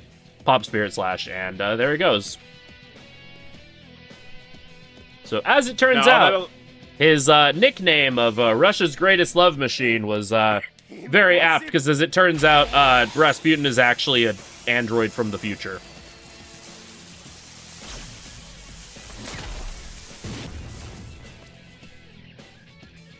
Don't worry, he's fine. Good. It's fine. We blew him up, but he gets better. Russia's greatest love machine is on our side. Well, he's still an enemy for a while, but Yeah, but he's not really as bad. yeah, this is the only time we actually fight him.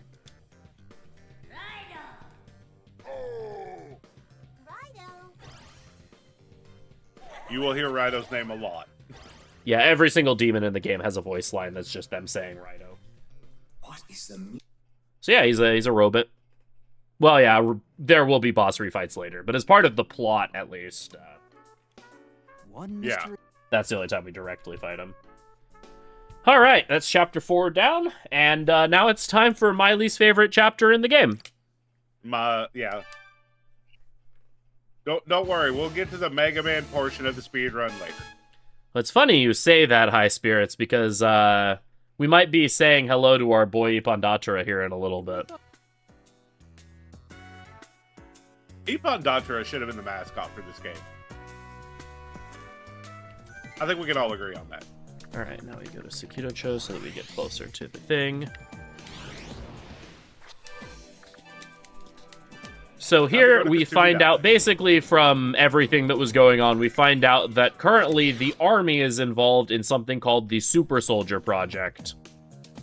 That is what those, like, red cape enemies are. Is that they are super soldiers that have been created by the army as part of some sort of, like, secret coup that they're planning. And so now we're going to be looking into the activities of the army a little bit. And so we found out that apparently there is a defector, or a person who's kind of spying on the military for Tai, and so we're looking for said Who's that? person who is Also, infiltrating. fire the their cannon. ranks. Just fire a random cannon for reasons. Oh yeah, so the cannon is like the shift change indicator, and so that's how we get past those guards, as we tell them their shift is over. Also, shoutouts to Poogle Racer, who is another runner of this game, who informed me that you don't have to trigger the dialogue on the far left side of the map to actually ignite the cannon. Really?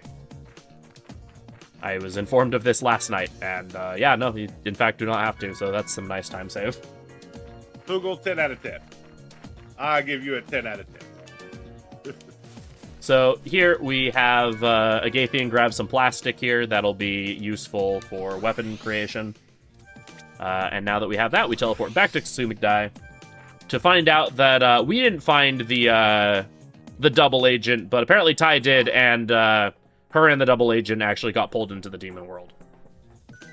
Well, first we have to go to Konoya and have the camera developed in order to discover that they got pulled into the demon world.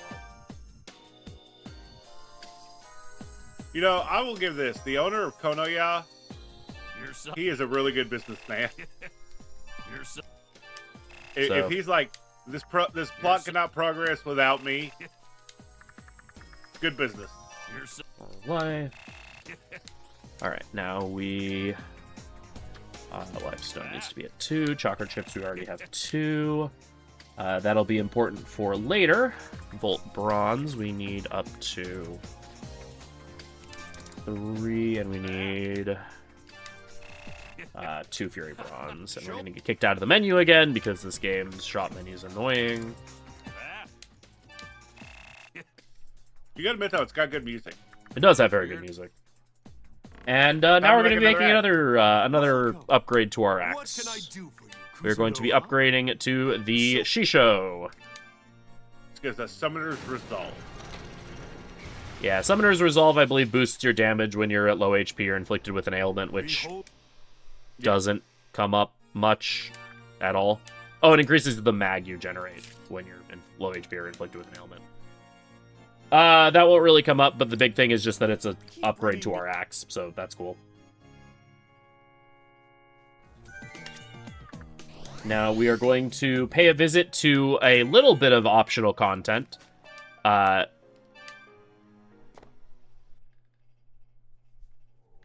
Yeah, Summoner's Resolve and another ability, Blaze of Glory, is basically, if anyone's familiar with Dark Souls, like using RTSR strats. We can't really make the most use out of it ourselves because demons are very heal happy. And so it's very difficult to actually get to and stay in low HP in this game. Yeah, this is the optional dungeon that you can complete to get a boss fight. There's a number of boss fights and other optional demons, a bunch of useful items and stuff. There we dipped into the 4th floor so that we can access... Get a quick grimoire. So that we can get a heavy grimoire for a free level up. I also forgot to do a menu. I need to swap Volt Sign to Pyro Sign for the next fight.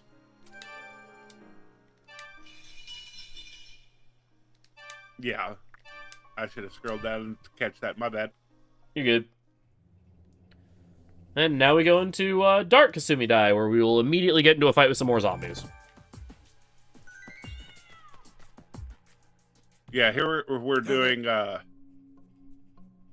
this chapter is really just the MacGuffin side quest chapter. We're looking for 8 different MacGuffin, or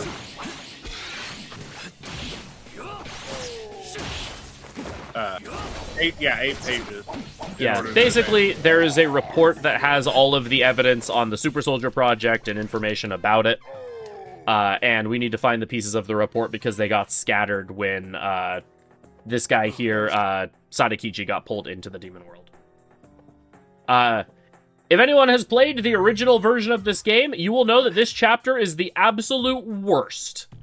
This chapter in the original is genuinely so terrible. It's fine in this version. Fine at best. Yeah, like, it's still obnoxious. Like, this is still my least favorite chapter in the game. But at least, like, all of the search points and stuff are marked on your map, and the obnoxious page that's, like, one of the big problem points is a little bit better advertised to the player. Whoops. Not Detective Journal. It wouldn't be the one behind the tree, would it? No, it's the one that's spawned by the enemies that you have to talk to the guards to get to show up. Well done.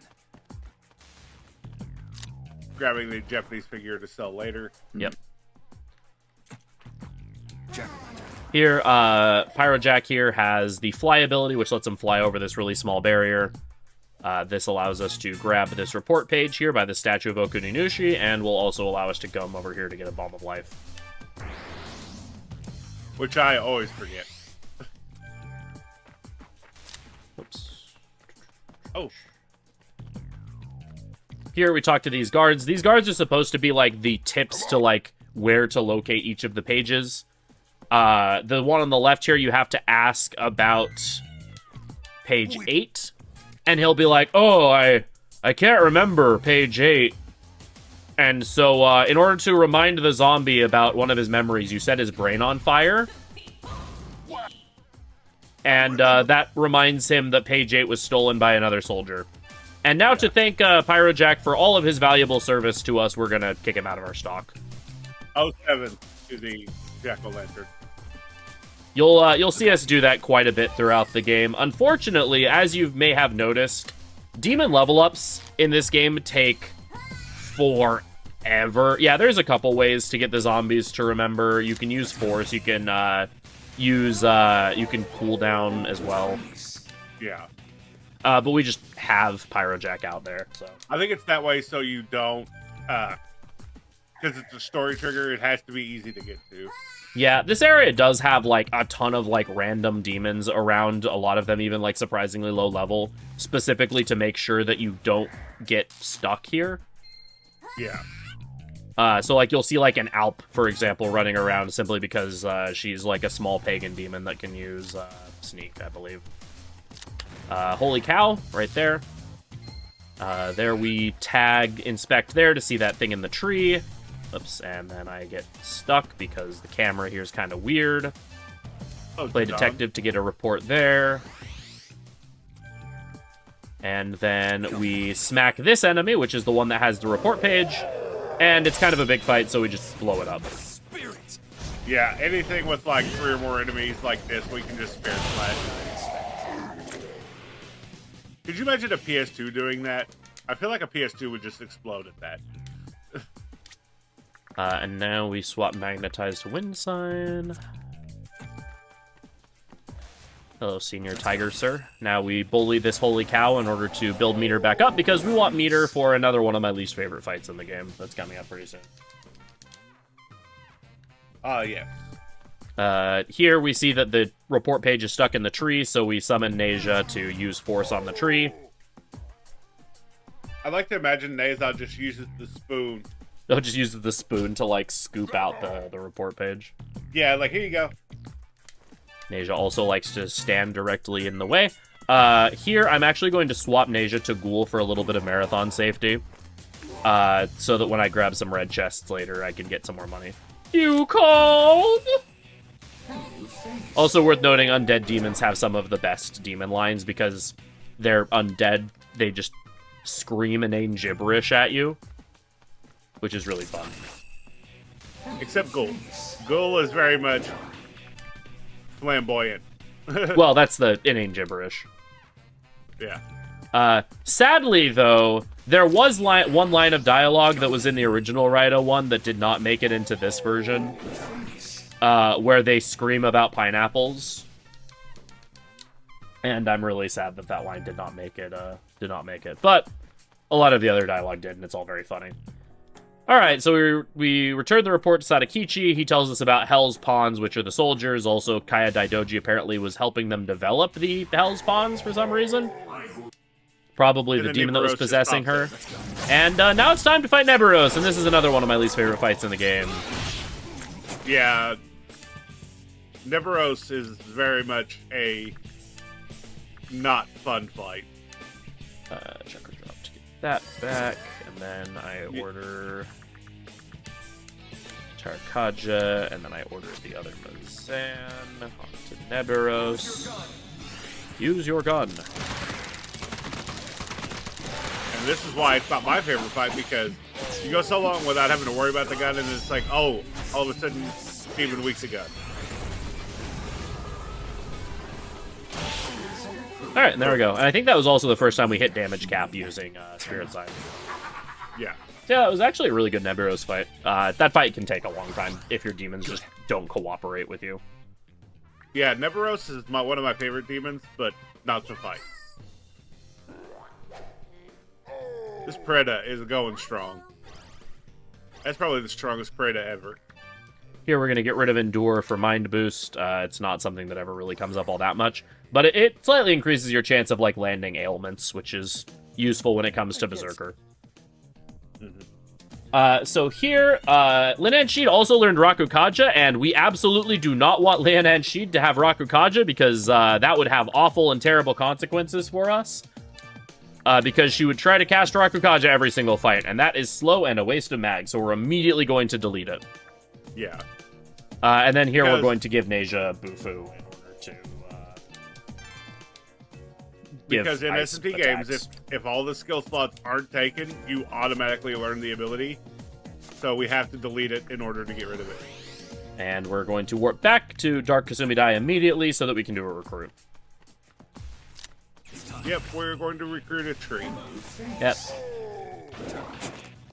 We are going to put an entire tree into our tube. Good. Tube tree? And then we're going to run away. Shows up, tubes your tree, refuses to elaborate, leaves. Yeah. Now we're going to go back to that. This is that instance of you tag something for way later. We're going to head back to the Cannon Battery 4 and put in a code. Which I don't even remember how you get this code. Sadakichi tells you. Yeah, there you go. Oh yeah, because I have a picture of it on my phone Yep. for my first playthrough of this game. 39922. Easy, every time. And now we're in the Subterranean shipyard, which is where the super soldier project is sort of being based out of and ran. There's also a giant boat here for some reason. We get accosted by some zombie guards, but thankfully they're zombies, so their brains aren't working properly, and so they don't think that... so they just kind of talk to us and then leave. They shoot each other, too. Oh yeah, that also happens. Here we get magnetized back. This is a great dungeon, in my opinion, but the boss fight is awful.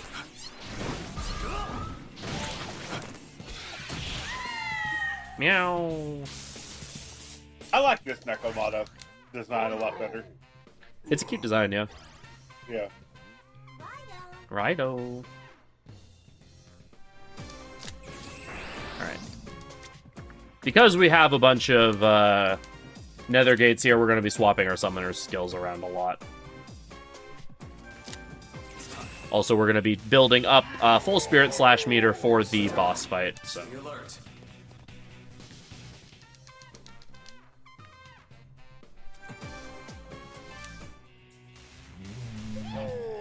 Let's go. Yeah, I'm surprised they didn't make like a shortcut on the world, in the area, instead of having to go to the menu every time. Yeah, there's Yeah, one also in battle, but doesn't really help Yeah. us there.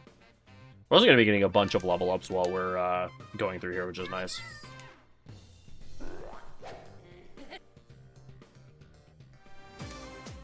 Alright, now we swap to Volt.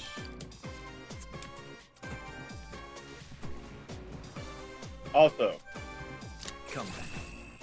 this chapter is going to be High Spirit's favorite chapter. There's my meter.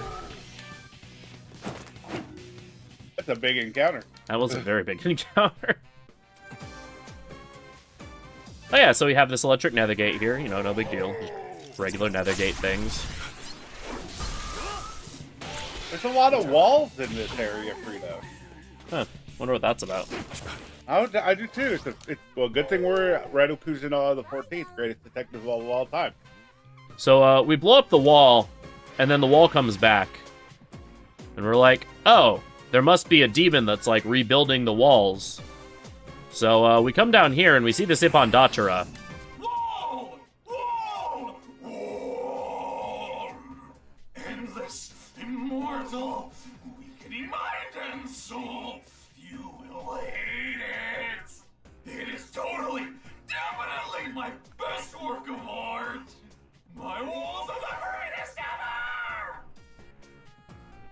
I take it he set the magic on that nether gate? All of these oddballs. See if you can somehow... So we're going to try to negotiate with him. We're going to look at him warmly. It's the best conversation in video game Those history. eyes, that look. Respect. Is that the look of respect? It's marvelous. It's incredible. You're asking me to take down that wall? Should I? What should I do? Is it okay to remove the wall? Then... money! Give me money! I am a poor demon. Give me 2,500 yen! Okay. Yes, then I'll take it. I want more. I have a question for you. What do you think of me? You think I am stupid? Yes. That's right! Good guess. I'm the wall maker. I only know about walls. I'm stupid. I love walls. I think I like you, kid. I'll take down the wall. You go on now. And we've successfully gotten rid of the Nether Gate.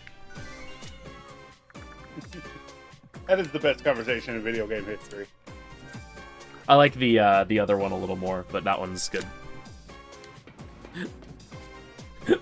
You think I'm stupid? Yes. That's right!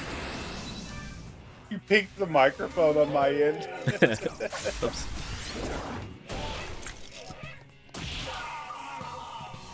And even though he took down the wall, there's still more walls. Yeah, there's more walls.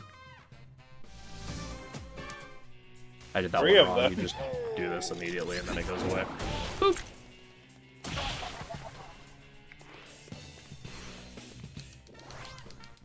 Good. Good.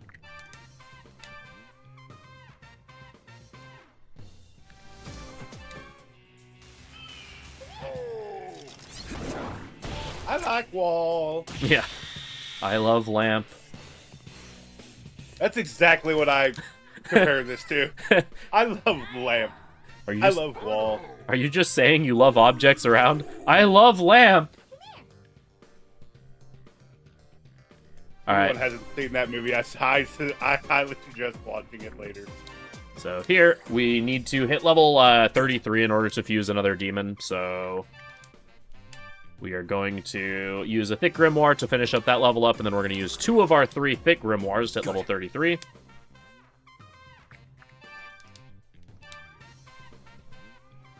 The Ice Burner, this is out for basically everything. PS5, Switch, or Switch 2, and PC. I don't know if it's on Xbox.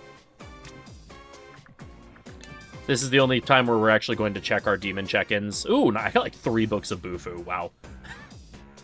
So Book of Bufu is very important later in the run. But it's either you get it or you don't, and most of the time you don't. I'm paranoid. I'm going to quick save. Yeah, please save. This is a big fusion. I don't know. I We've just already- have a feeling. Welcome. I mean, to the- let's be real. What can I do Jack, for you, Pyro Kusunoha? Jack has already accidented us once. Let's not do it again. All right, so we are now fusing away Neja into a rock with our cat, 07 Cat in Asia. Warcry, and Miragi. You'll be able to pay, yes?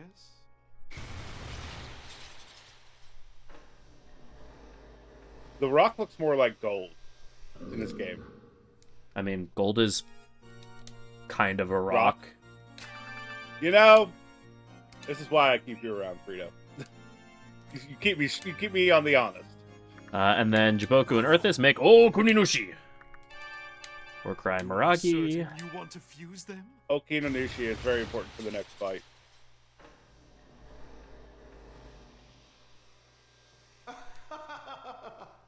I love his dialogue. Is just him laughing.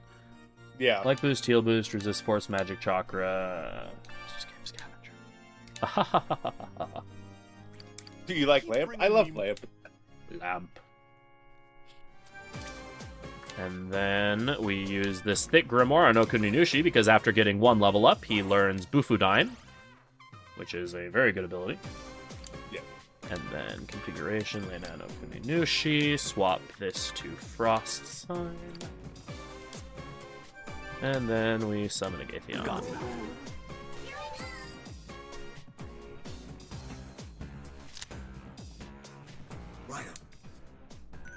That looks suspicious. We should go not look at that. Alright, now I guess we'll go look at it. Yeah. So here we see a strange ritual where Kaya gets kind of covered in blood and stuff. Also, we meet Munakata, who's kind of like the big bad evil guy, and for some reason he puts his hand over his mouth whenever he talks to us. Keep that in mind. But then he summons demons to attack us. So these are the twins. Bro! We're gonna hear bro a lot. Bro! Second Tarkaja. I keep forgetting to like get my towers up. Alright, so after they take a certain amount of damage, they set up for their DM, which is Amatobi. Amatobi's an interesting DM because if you run here into this corner, you can cancel it. Yeah, that's actually harder than it looks. What is a Gatheon being used for? So a Gatheon is a Volt family demon, and Volt demons have the ability Inspect, which lets you check, lets you search the terrain for items. Alright, so we get one of them to half HP, use our Spirit Slash to kill it so that they can't use Amatobi anymore. And then once you kill one of them, this is kind of Ornstein and Smo, or Agni and Rudra, where the other one powers up. It is more like Agni and Rudra than Ornstein and Smo, though, because the other one does keep whatever damage he took on him between before powering up. But yeah, a Gatheon is basically, if you play Pokemon, it's our item finder.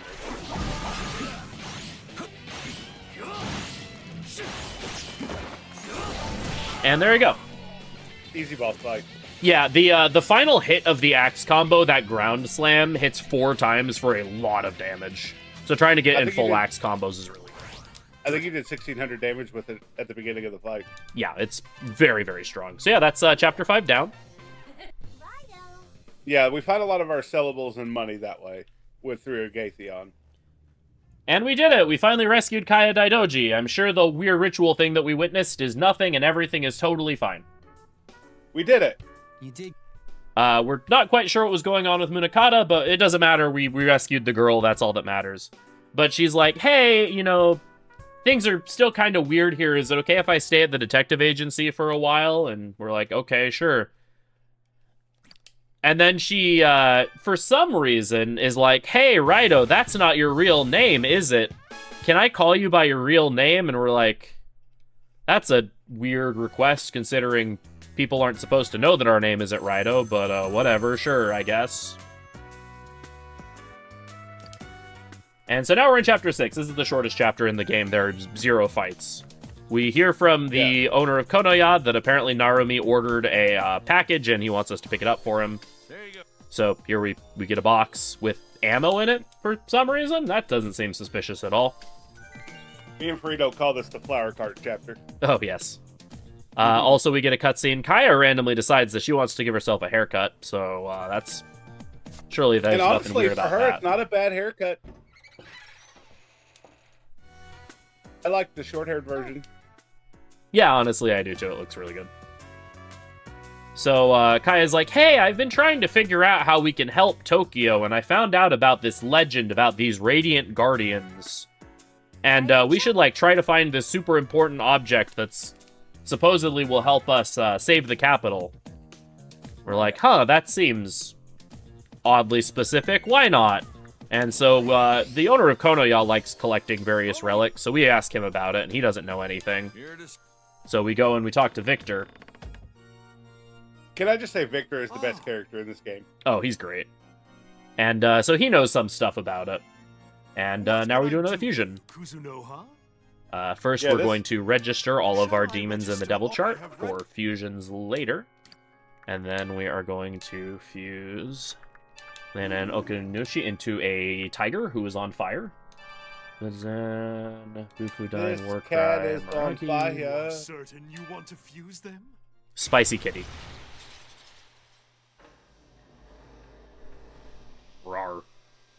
Actually, he says a woo, which is interesting for a cat to say a woo, but whatever. I like boost to magic chakras. Oh, dude, just the last 4, yeah. We don't really care. We're gonna use Gadon for like 1 fight, so. And then we're going to rebuy Leonan. You'll be able to pay. Keep bringing me more demons, Kuzunoha. So now we visit our Yakuza friend in the bathhouse because he is still taking a bath all this time later. It's the best bath ever. That was weird. I think I walked too He's been in close that to bath for a couple days. Yeah, but gotta be extremely pruny by now. Because he knows where stuff is. He's like, yeah, I think some construction workers, or I think someone in the Amazing Science Lab might know stuff. And so we come to the Amazing Science Lab. And here we use a Gatheon to find some items, because this item here on the far right is a moon chip, which is a crafting item that we need for later. Yeah. And then we see a sad Shiba.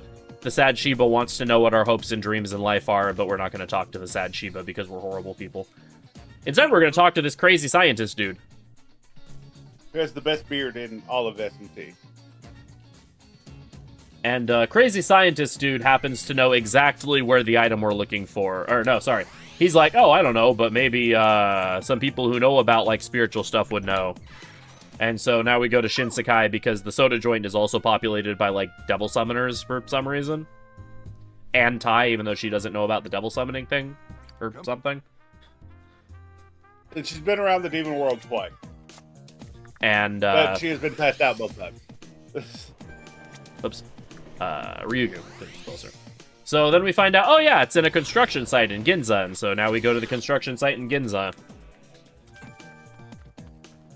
Have you noticed most RPGs we run has the flower cart chapter? Yeah, pretty much. So we find the mysterious MacGuffin item, and Kaya's like, "Hey, what are your goals in life?" And we're like, "Oh, they're like, if you found out that your fate in life was horrible, what would you do?" And we're like, "Well, I'd follow it, to the end or whatever." And then she's like, "Oh, okay, cool, bye." And then she steals the magic item thing and teleports away. Now it's time for the Spider-Man chapter. Oh, yeah. So, as it turns out, apparently Kaya was possessed by whatever entity possesses the people in her family. Oh, also Narumi shows up and he got the crap beat out of him for some reason. Also, the double agent dude is actually a Navy officer who's been researching what's been going on with the army being all evil and stuff. And then suddenly we're summoned by Yatagarasu because apparently some deity or admiral, depending on which version of the game you're playing, was cursed by the Kunitsukami, who are actually the real bad guys in this game. Yeah. This should have been a costume. This should be a costume, because now, in order to remove the curse from the demons, I need to summon demons. Yeah? Did you put on Pyro sign as well? I did not, because I didn't read that menu. Oops. Okay. On here, land on here. And then put on Pyro. There we go. So in order to... Basically, we find out that the Kunitsukami are the demons that have been... basically trying to sabotage everything and create the Super Soldier Project for revenge at the Amatsukami for spurning them years ago. Something.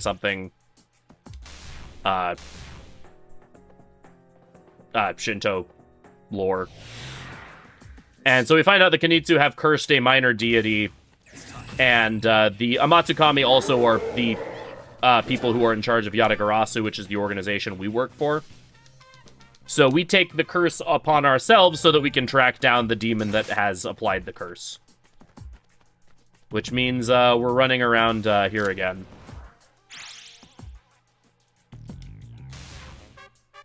You suckers fell for it again!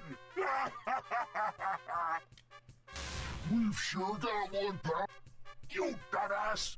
Don't mention the seal talisman, or they'll find out we're hiding it. Ah, Huh, I guess we should find that seal talisman. appears we- Yeah.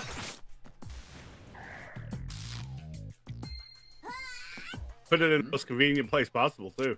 Yeah, and, alright, everyone, 07 Agathion. He has outlived Yeah. his usefulness. Traitor.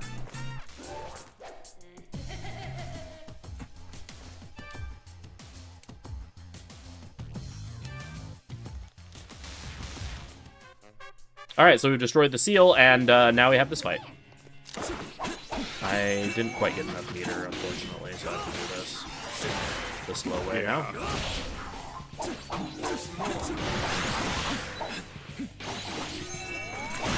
Build up some combo really quick. Come on. There we go. Raidou Kuzunoha the 14th.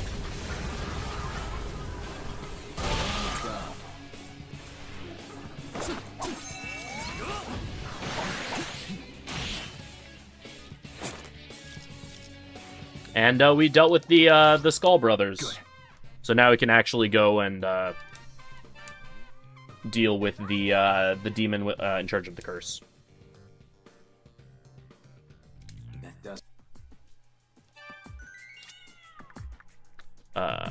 Brain. Wind sign. We'll once again be building up meter as we're going through here. Come. And destroying more Nethergate. Yep. Oh, woo. 5 Nethergates to be exact. Yeah. Couple of optional, a few that are required and a couple that are optional because they give good EXP. Let's go.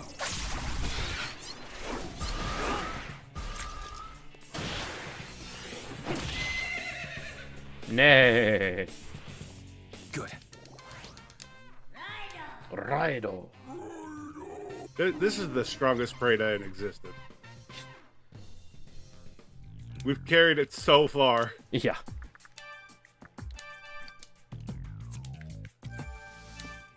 Being a frost demon is very useful, as it turns out. Yeah. Hi, Cybele. Man, Cybele is sure is a really cool demon. I hope we see Cybele again later. Yeah, we should make some of our own Cybels. That seems like that'd be pretty cool. That would be pretty cool. That's a good idea. We should chat note that. Make Cybele. So this is technically the last Nethergate that we have to destroy in order to get to the boss of the chapter. This chapter is actually quite short. However, there's a bunch of optional Nethergates, and we need some more EXP to level up, so... Good. But from here until the final episode, we're going to be speedrunning the chapters because they are very, very short. What's keeping Preda on the team? The reason we're keeping Preda on the team is because he is a Frost Order demon. And Frost Order, like, different demon families do different field actions. This is a fire. This is a Frost one. Do different field actions, and so the Frost Order ability is one that's really useful. And so rather than get a different, more expensive Frost Order demon, we just keep a Preda that's given to us in our stock. Yeah, Preda's walk animation is the best animation in the game. Just kind of saunters about. Yeah. All right. Without a care in the world. One more final Nethergate here. Let's go.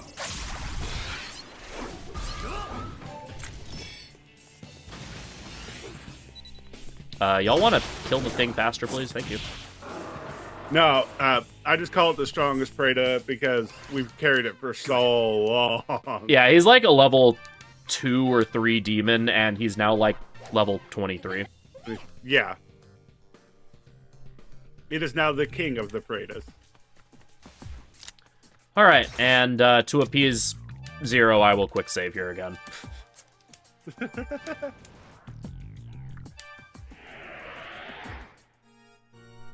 Welcome. What can I do? So remember when we said take note of making our own Cybels?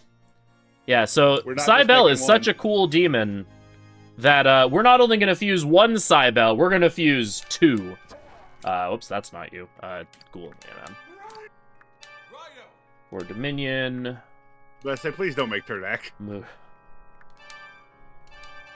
You are certain you want to fuse them? So first we make a Dominion here. We don't care about what this Dominion has as far as passives, so we're just going to mash to grab the first 6. Again, all passives that can be known are all shared into a pool. So, yeah. And then Gadon and Dominion make Cybele. Agudine, Bufudine, Mudo, Diorama, Tarakaja. Very important that Tarakaja is the last skill that this Cybele has. Yeah. Waifu with swords. And a great haircut. Round and round.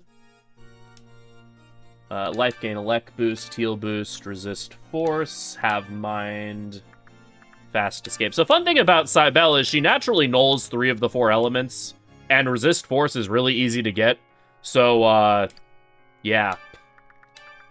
And then we make another Cybele! Because what's better than 1 Cybele? 2 of them. And I mean, if you really think about it, 2 Cybeles is 4 swords. Yes. true. And we're about to go on an adventure with these 4 swords. We've basically made 2 weed whackers. Round and round. Alright, life gain, elect boost, resist force, have mind, magic chakra, fast escape. Yeah, so nice we make her twice, exactly. And then we need to comp that ghoul that we had, because we need him later, because he's a pagan. And he's a undead. He's an undead pagan, which is a really good combination. And then we have Cybele 1 and Cybele 2, Electric Boogaloo. And then, do I have a Book of Berserker? I do not. Oh, I do. Okay, thank goodness. I was like, wait a minute. But say, I thought I saw you get one. Alright, so Dekaja is an ability that removes buffs from enemies. It's pretty good. Cybele starts with it, but we really don't want 2 Cybeles, or both of our Cybeles to have it, because then they will both waste their, waste mag and time trying to Dekaja at the same time. So we are getting rid of one of them with Berserker, because Berserker is really good. Yeah, and also mag is a very limited resource. So this is Hicho Kotonushi. He is the one that casts the curse, and he's a pretty funny boss. Yeah. Let's go. Don't forget your second Terakazu this time. Yep, I got it. Cool. So we're actually going to set up for a quick kill. We want to get to phase 2, and we're going to... Well, phase 1, we're just going to heal and use signs in a heavy combo. Now he's got the body of a bird. Oh, hold on. I'll have the body of a bird. Okay, so we got the Rage Infliction, and remember, Rage boosts your damage, but makes you take a ton of damage. Makes you take a ton of damage. So casual damage cap infliction upon him there. Now we're just going to chain a bunch of heavy combos together. Yeah, so we, he isn't doing very well, so now he's going to transform again. I have the body of a beast now? He's fairly confused as to what's happening. And there's phase 3 done. Nice pyro sign. That was Frost sign. Oh, frost sign? It's a sign. Yeah. And now he's used up all of his power, so now he's a poltergeist. Yep. That casts Mudo because he hates you. And there's Hicho Kotonushi done. That was a good fight. That was really good.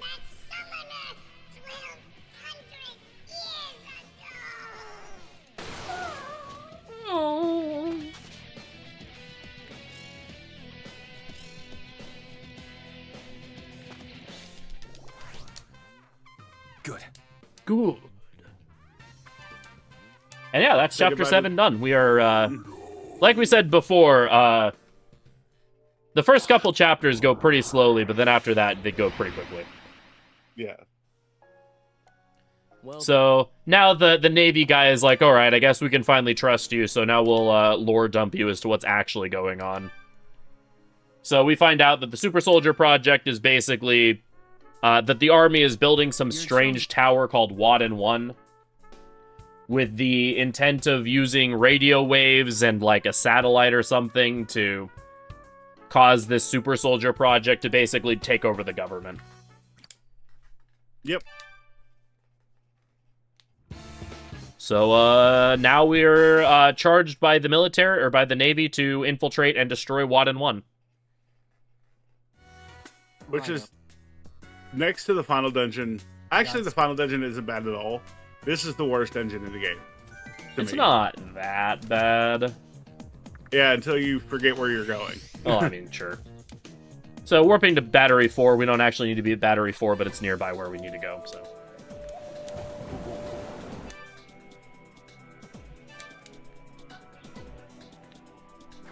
I will be right back. I have to use the restroom. All right. And here is Sakuradayama, which is the last major Tokyo area. And there's the tower. Oh, I needed to summon Ghoul at some point. Almost forgot to do that. That would have been really bad if I had forgotten to do that. And or no, sorry, he gets auto-summoned here. Never mind. My brain is doing things. So here we mind read this soldier with Ghoul, which is why we needed a pagan.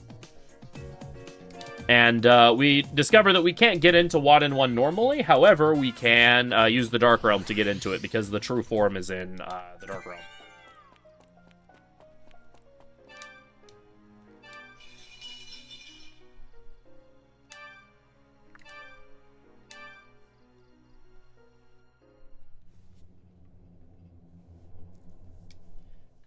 Again, the other reason we want Ghoul specifically is because he is an undead personality type, which means that whenever he opens a red chest, you get a sellable item rather than... you will get a sellable item from the red chest. The item that you get is random in value, so ideally we do not see any wood ornaments. Wood ornaments are the least valuable sellables that are like actual sellables and not joke items. So hopefully we see, there's a bunch of red chests in this chapter, and hopefully we don't see any wood ornaments. Well done. And we got a Roman coin. That was actually pretty valuable. Doing this really quickly to make sure that we have max spirit gauge.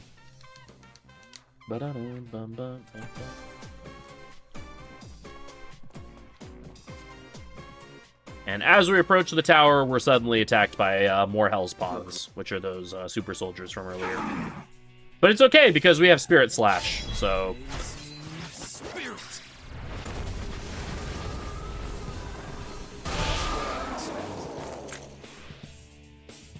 Good. Round and round. Round and round. Raidou.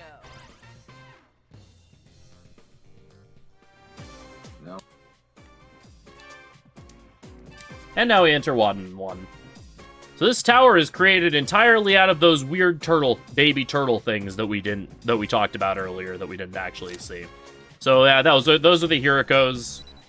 Those are the aforementioned weird baby turtle things. I'm actually going to do this really quick. Here I go!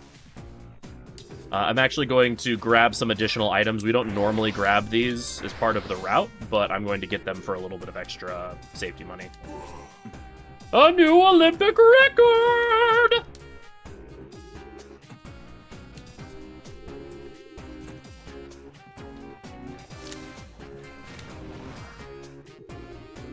Sure I am. So here we have a wall of Hirokos, and so now we fight them.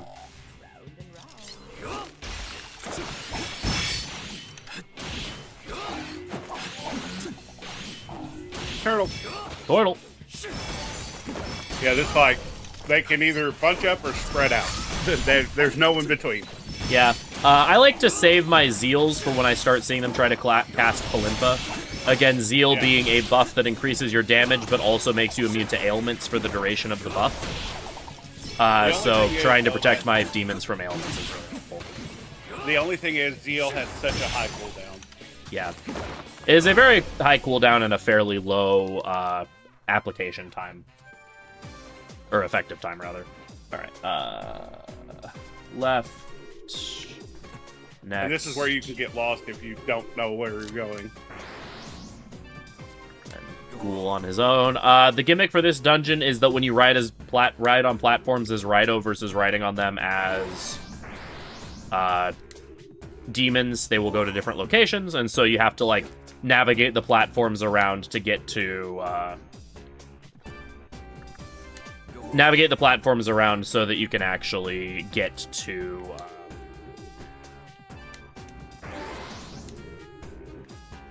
the end. Words.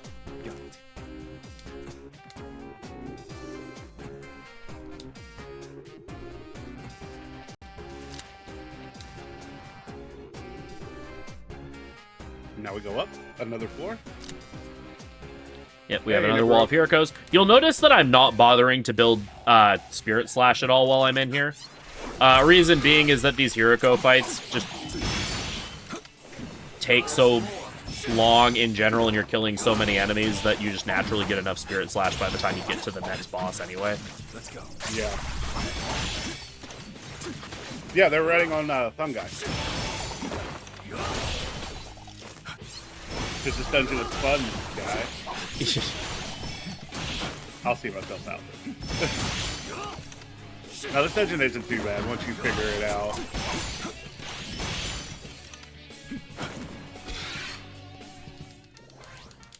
There you go.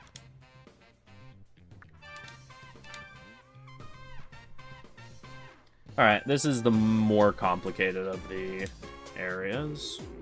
But it's not that bad. You just do that, and then you send the ghoul back. Here I go!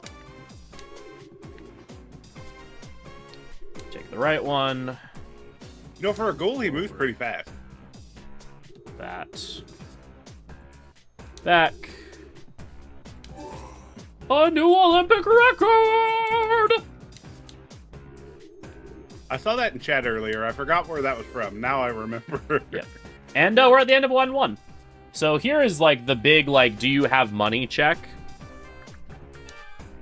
It's not that bad if you don't. We just have to delay a weapon fusion, and we almost always have to delay this weapon fusion, so... Yeah. Because now Konoya has the ability to sell silver, which...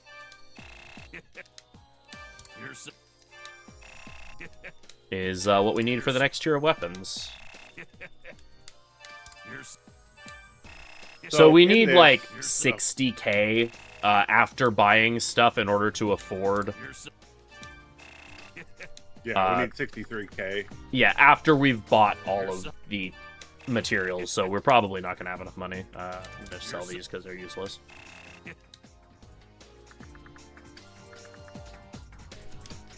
All right.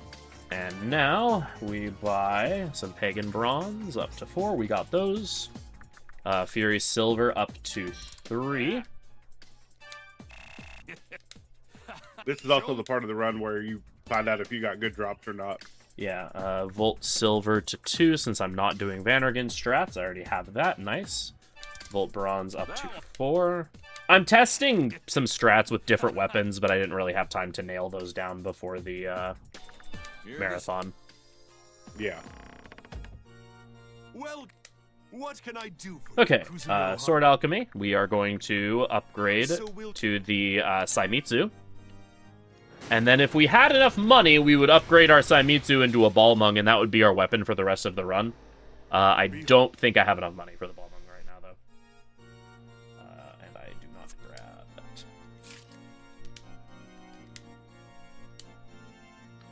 Oh, I actually do.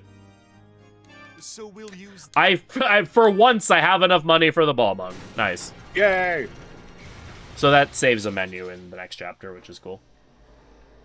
behold. Behold.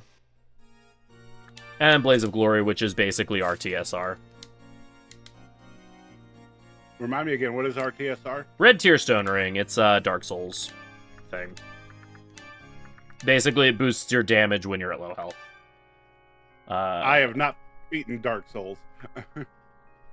No extra You'll be able to skills. pay, yes? The items that you get from red chests are random. And so if you use our get last bad demon luck for the from game. the items that you get. And that's the final fusion of the run. Keep bringing me. So yeah, so if you get bad luck from item drops, then you won't have enough money for Balmung. Alright, and now we go fight the boss. The worst boss in the game. So, we confront Munakata. He talks about how they're gonna use something called the Soulless God to burn Tokyo to the ground to reclaim it from the Amatsukami, and that this tower is actually connecting to like a satellite or something, and then he sends Misaguchi on us. And Misaguchi is definitely a demon design of all time. I need to board him second tower at some point. There, oh, come on. Let me use my Tarokaja, thank you. So Misaguchi is kind of annoying. He likes to teleport away from you in order to use this floor slam attack. And unfortunately, the floor slam attack he's completely invulnerable during, and he does it fairly frequently. And he drops bombs on you, too, which isn't fun at all. Yeah. The good news is that Cursed Emission is like the easiest attack ever to dodge. Yeah, because it lights up the floor. It doesn't light up the floor, it moves in a very predictable way. And so it's pretty easy to get a Devil's Bane counter off of. Yeah. Case in point. And you do, like, with the Balmung, you do 1,600 damage per counter, which is not an insignificant amount. Something worth noting is that the floor traps there inflict the panic status, and so it's very important that we keep our demons away from the floor traps, and also that we keep, or have the Zeal up. Also, I got the quick kill on the boss, finally. Because I have not gotten that quick kill successfully in a while. Good. I don't remember if I've ever gotten it. Because earlier in the run I mentioned that if you fail a DM skip, that sometimes it causes the bosses to stack DMs on top of each other. Misaguchi is the big example of that, in that if you go for the DM skip and fail it, he will do like 4 of those area slam attacks back to back to back to back. And he's completely invincible when he's doing that, so it just wastes your time. And then he does a phase change where he gets a new move into his move pool, and it gets annoying. So thankfully we got the phase skip there. Oh, Rasputin came back, by the way. Yeah, Desperation move. Yep, DM is Desperation move. Rasputin came back, by the way, and he froze us, and he sent us into another dimension. Yeah. He banished also, us to... this is the Spider-Man chapter. I'm sorry. Oh, yes, this is the Spider-Man chapter. All right, we learned Dia Aura, and we hate Dia Aura around these parts, so we're going to get rid of it right away. Dia Aura is a ability... Oops, and then I need Patra as well. Patra is actually pretty useful. Dia Aura is an ability that gives you a status effect that just basically makes you heal over time. Yeah, it's regen. Yeah, it gives you health regen. The problem is that your demons like to cast it, and that wastes time and mag. Oh, hey, it's a cat that looks like Goto, and he doesn't seem to be very happy about seeing us.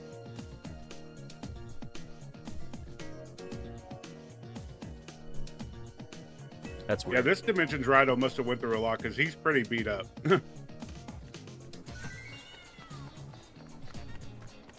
So, in our dimension, this item was a bead. In this dimension, it's a bead of life. Bit of an upgrade.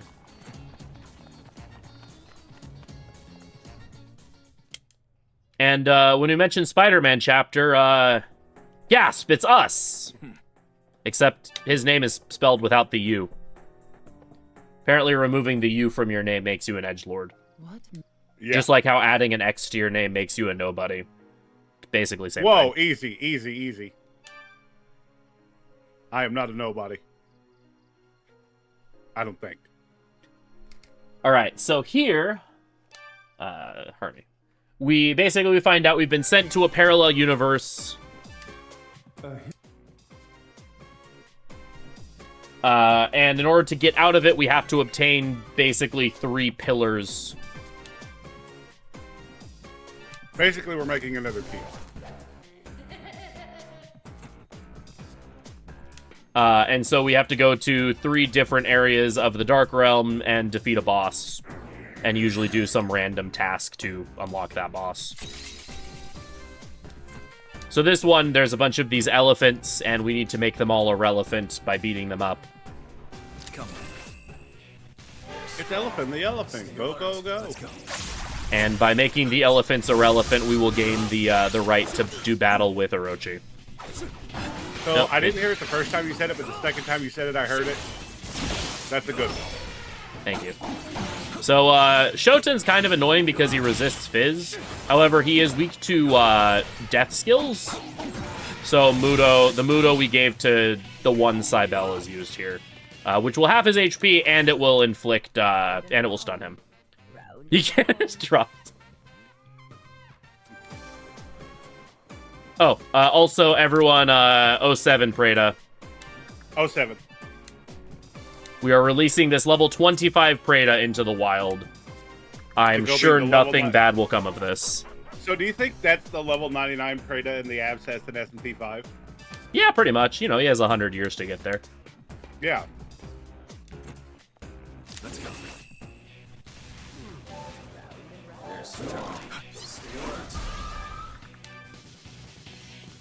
Again, the reason why we're deleting demons from our stock after we don't need them anymore is because demon level ups take a really long time in this game. Yeah. So we really don't want to see them. Stay alert. Round and round. Round and round. I need my meter. Give me my meter. There we go. So this is the one time you see the death element Spirit Slash. It's actually really cool looking, and it's a shame you only see it here because very few things in this game are actually weak to death. Or mortal damage, I think is what it's called in this game. Oh yeah, we ranked up again. That hasn't happened in a while. Now you're a savant. Yep. Hey, we can carry 14 tubes for all 3 of our demons. Wowee. Round and round. I remember my first playthrough of this. I was just so excited I could make the car. Yeah, the original version of this game, Oburaguruma is like one of the best demons in the game. Mm-hmm. Genuinely amazing demon. Unfortunately, he's not nearly as good in the remake. He's still pretty good, but he's not as amazing. So here we need to build up some more meter before we go fight Orochi, so... Round and round. Hey, it's Taraz. Our boat has abandoned us. It's okay. It's a parallel universe. We don't have a boat here. Oh yeah, true.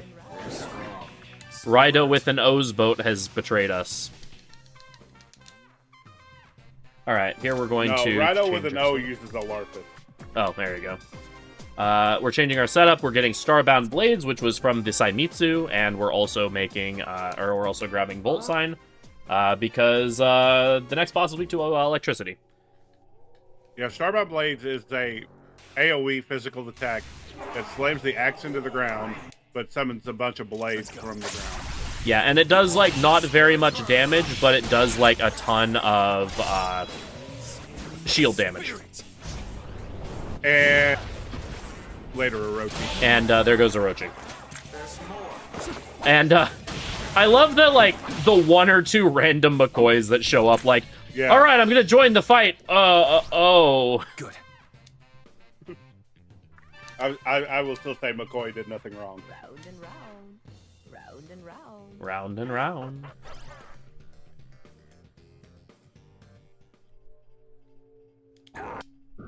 So we have obtained the first pillar. Yep, now we're gonna head to... Sakurayama. Yeah. Going to swap out for Magnetize and Wind Sign.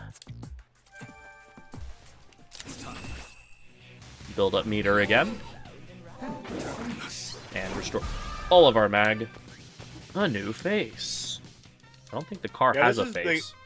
This is the area where we get the mag the quickest, though, it feels like. Because everything's just condensed in one area. Yeah, there's like 5 enemies all stacked on top of each other, so you get it very quickly. Never know. Sorry, Swati. That's your name. That is true. The zombie in the car does have a face. I stand corrected. Never know. Stay alert.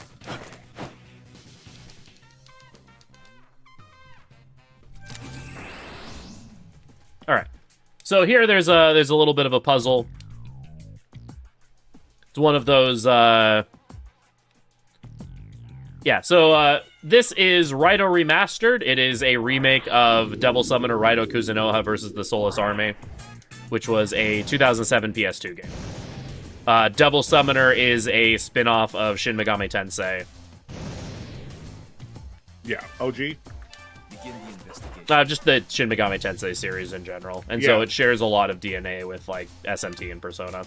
Except this game is an action RPG instead of being turn-based. So, that's just one of those puzzles that hitting one rock lights up the other rocks. We have to light up all the rocks. And now we fight, a rock.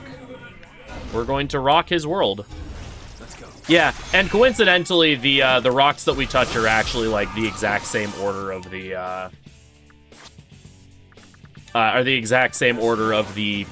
rocks from, or the dolls from Chapter 3. Which I think is entirely coincidence, but it's still pretty funny. I never thought of that.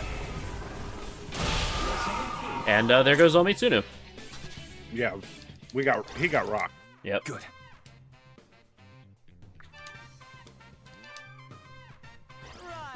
Raidou. And the Null Elect Demon tries to teach us resist Elect, which, yeah. Round and round. Dendrina, I think you mean it features Dante from the Devil May Cry series. They're talking Nocturne. Yeah. All right. There's the second pillar. And now we are going to get the third pillar from Dark Ginza. And we are already almost done with this chapter. Yeah, this is kind of like the longest, besides the final one, this is the longest chapter on the second half. Yeah. Come back. I was trying to think of this, or... Chapter 9 really isn't that long. Sorry. What are you laughing? Just sending Chernabog flying at the enemy will never not be hilarious to me. It is pretty funny. So here's Moosebell, blue fiery dude that's a palette swap of Cert. Yeah. He's got a different face, though. That is true. Yeah, the last dungeon, like, the final chapter of this game is legitimately, like, a half hour. I can only imagine what it's like an OG. How long it takes an OG. Good. It's about the same. The thing with OG is that you can stun lock every boss in the game. As long as you do the inputs for it correctly. Let's go. I have not played the OG. I mean, I have, but I haven't finished it. The OG is okay.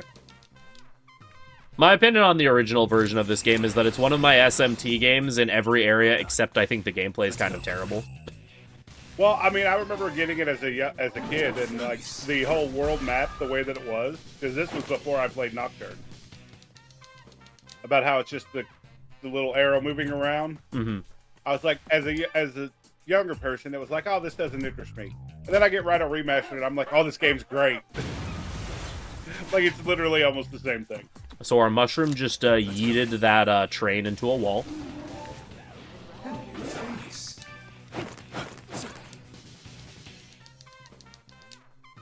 And I believe that's enough. So there's a... Begin the investigation. We haven't really talked about these because they don't show up at all in the main game. This is a defiled gate. It is a door that... It's a gate that blocks demon... Or that blocks Raidou, but not demons. So for... we get to send Chernabog here on an adventure. And now he's going to fight Moosebell. This is my favorite fight in the whole game. I'm actually kind of surprised that landed. We just poke him. Yep. Poke. Poke. And Poke. if there's one thing any Poke. demon is weak to, it's poke.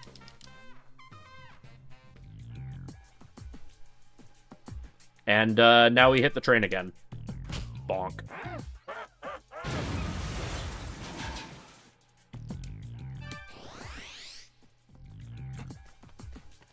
And I think my Spirit Slash is set up.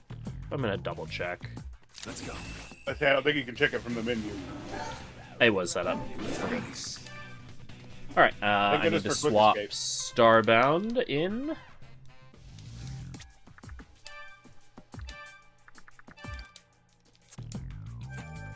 Alright. So the final fight of this chapter is Susan. Everyone say hi to Susan. Susan is a very nice boss. Hi, Susan. Let's go. Yeah, the moving the train is another personality trait. Yeah, it's any Fury Demon can use force and move objects. Alright, everyone say bye to Susan. Bye, Susan. Oh, except we have these Oberions that showed up. Oberion is the very, very teenage sounding demon to me. Like in a voice acting sense. Hey, I golded that split. Nice. Are we ahead or behind? Of PB? Yeah. Oh, we're like 10 minutes behind PB. Oh. It's okay. I left my timer running during a lot of the Well, Yeah. tech issues. I also have been playing out dialogue and stuff, so. But yeah, that's chapter 9 done. We utilize the 3 pillars that we've picked up, we combine them all, and then Raidou with an O sends us back to our universe. But we get to keep the pillar, because we earned it. It's our gym badge. Yeah. Ba-da-ba-da.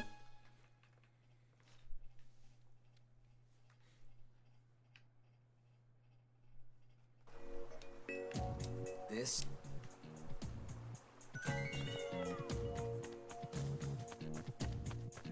And now we have returned to our Tokyo, except the music is weird and ominous now. Yeah. Time to go to the detective agency. And Narumi is not here, but he left a note. Is like, I am gonna take care of things with Sadaki or with Munakata. That's his name. Don't worry about me. And we're like, huh, that seems not great. We should probably see what's up.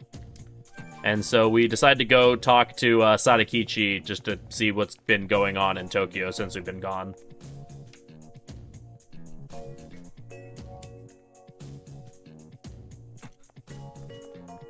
Raidou Kuzunoa. Raidou Kuzunoha. So he's like, yeah, Narumi's gone. I don't know where he is. And we're like, oh, thanks. And so we decided to go back to the Narumi Detective Agency. And suddenly Rasputin.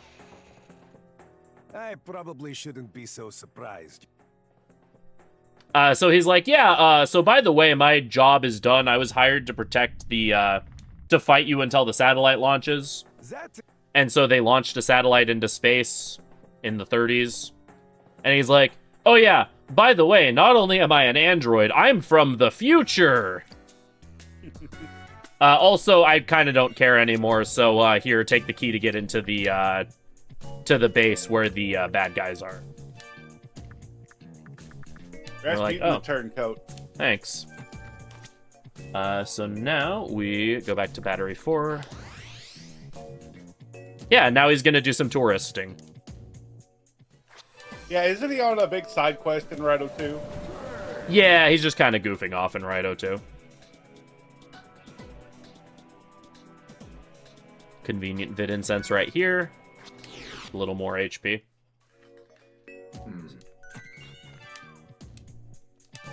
So here, we put the one orb into the one fish. And then we put the other orb into the other fish. But then we find out that this fish is broken. So we have Chernabog smack the fish. Bonk. I don't think it's really much just smack as much as just stabbing it. And then we step on this platform, and then we have Chernabog step on this platform.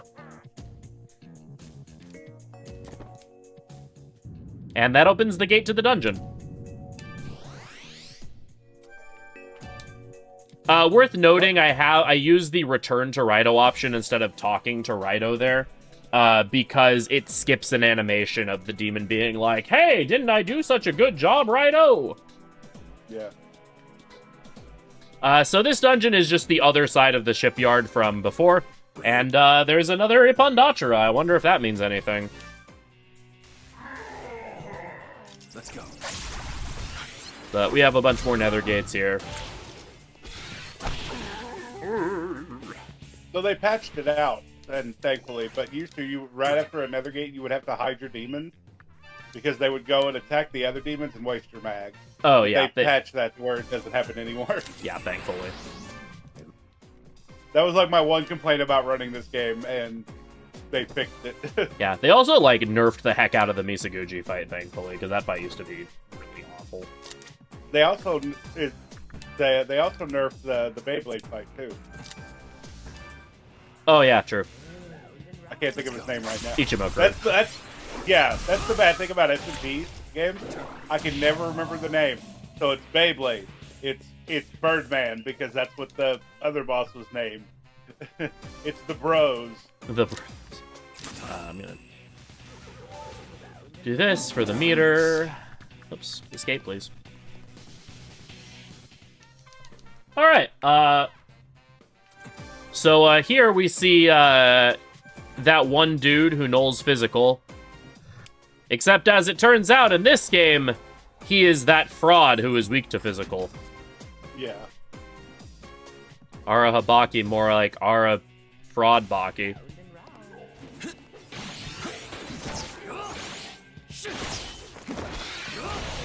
Also, he's like, "I am Ara Habaki of the Unbroken," when, like, literally you start his dialogue by breaking him into pieces.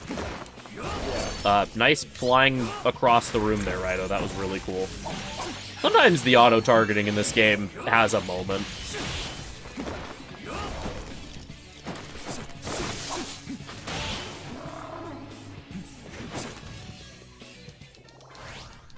Good. Yeah, now that we've got our strength up, we're just going to pump magic the rest of the game. Yep.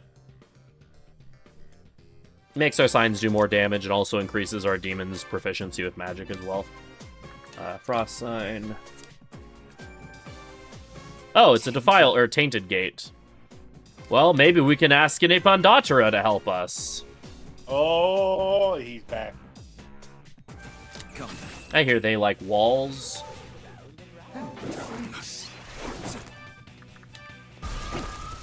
My favorite thing about S&T is you'll fight a boss in one area of the game, and then 2 or 3 areas later, it's a normal enemy. Right. It feels like it happens in every S&T game. A little less than 60 minutes.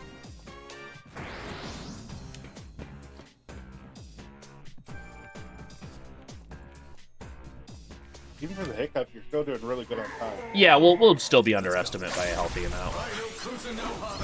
My estimate's like super generous. Raidou Kusunoha the 14th.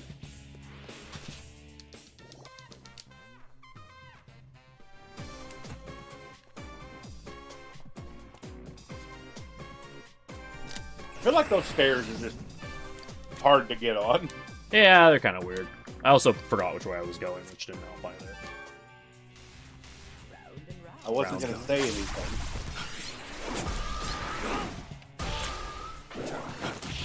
Look, I will be the first person to own up to being a goofy goober when it comes up. Good. Can I just say I love that we're friends and we both use SpongeBob memes to conversate with each other. Right. Oh look, it's another Ipondachara. Wonder what he's up to. I retired. I'm going back to being a regular Ipondachara. Might we convince you to come out of it? I can't do nothing. I'm retired. Some kid had to go and destroy my best wall. I don't wanna do it anymore! You idiot!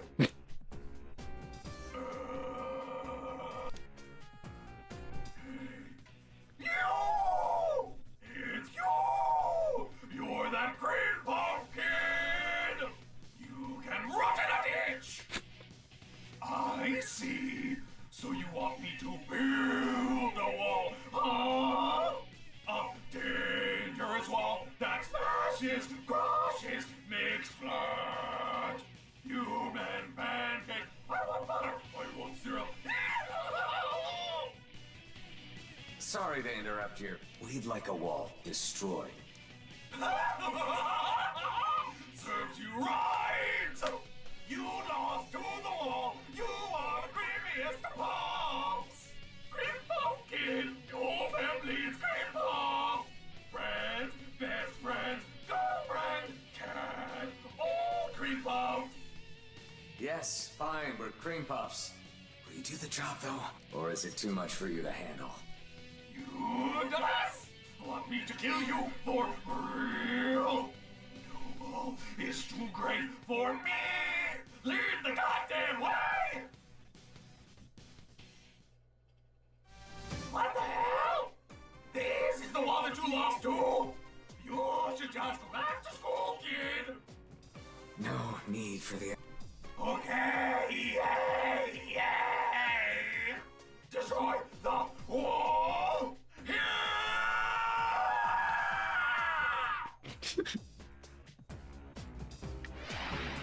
Palmer, you're not wrong.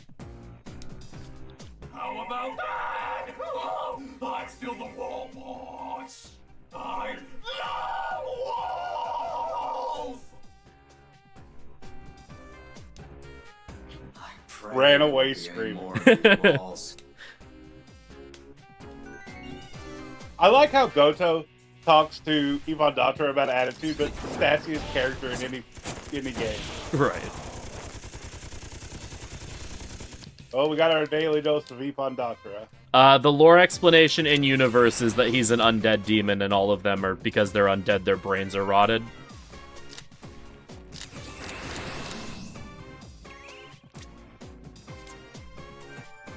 Who's there? Oh, by the way, Narumi's here. Yeah, and he's healed. So an army's like, yeah, I used to be at the army, and I was helping with the Super Soldier Project, and it was supposed to be a good thing, but then Munakata went kind of off the rails, and so I left, and now I need to, like, atone for that. And we're like, bro, you can't even summon demons. And he's like, oh, yeah, right. Wanna help? You know, for running a detective agency around demon summoners, you'd think he'd be a demon summoner. You would think so. He's like a friend of Yatagarasu, but he's not actually a devil summoner at all. Alright, so, as it turns out, Munakata is actually being possessed by a demon this whole time. So, y'all know Boat Dude from, the other SMT games? Well, in this game, instead of being a boat dude, he is a man dude.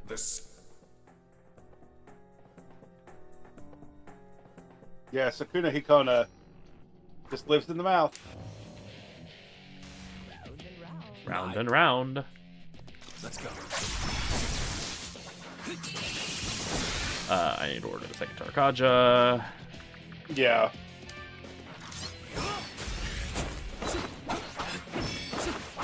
So this is the fight where we're just going to start chucking MP restoration items like crazy instead of using Magnetize.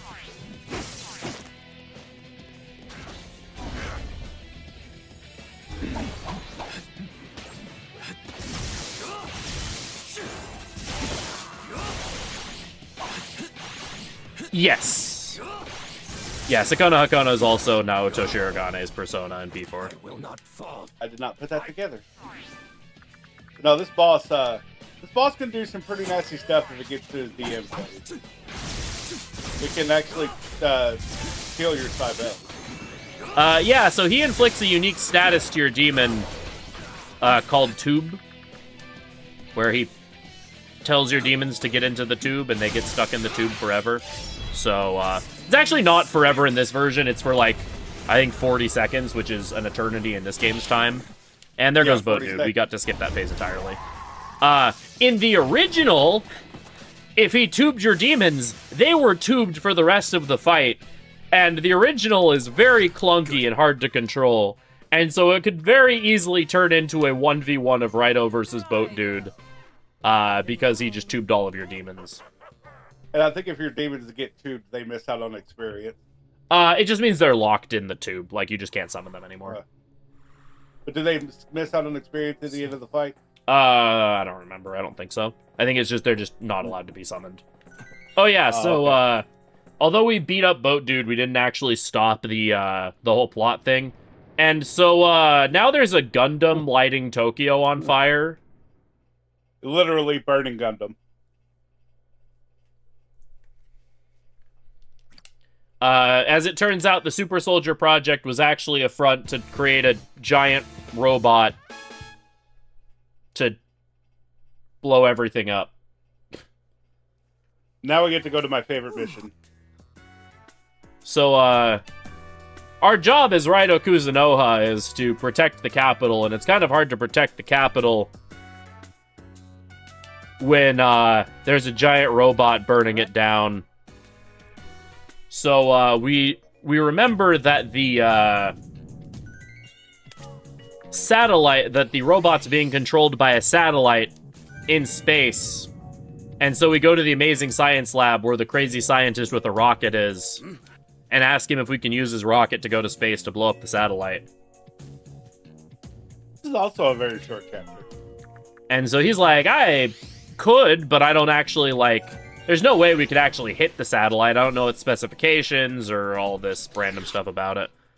So we have to just run around and do a bunch of stuff. We talk to Sadakichi to get the report with all of the statistics on the satellite.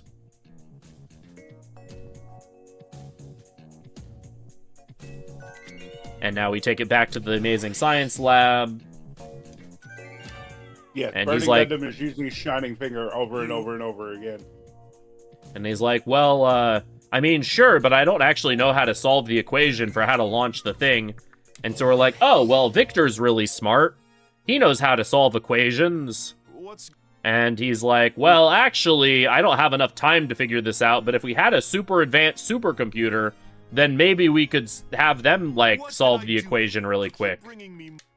Coincidentally, there happens to be a super fancy advanced supercomputer running around in the form of Russia's greatest love machine. So, we find Rasputin, he's trying to flirt with Tai, and he's like, hey, leave me alone. No, I don't want to help you. I want to flirt with this attractive woman. And so, we decide to take matters into our own hands. Yeah. We got a request for the Yep, cutscene. I got it. I was trying to sneak it in there, but you were just catching up on story. You'll see how amazing I... Not now, I'm busy. Forgive me. Where was I? Not now, I'm busy. Coolly, how many times do I...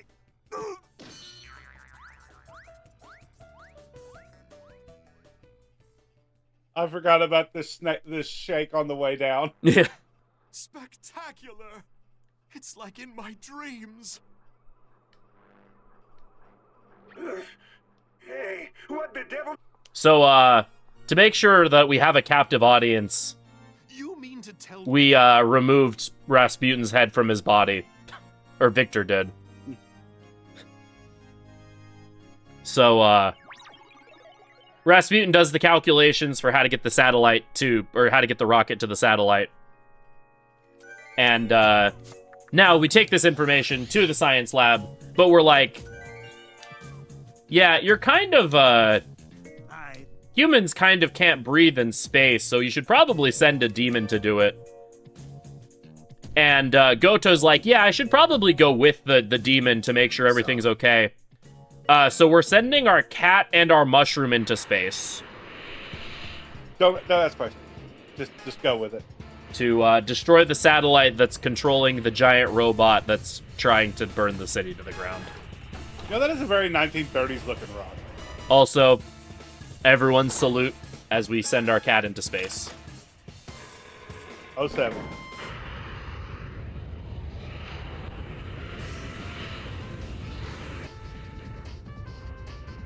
to the best theme in the game.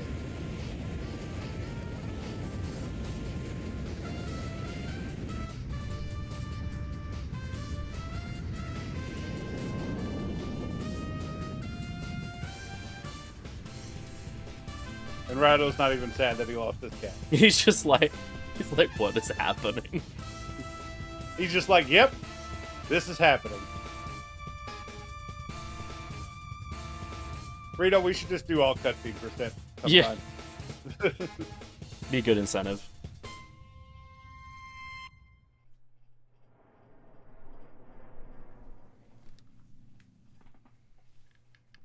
Watch this cutscene in forever.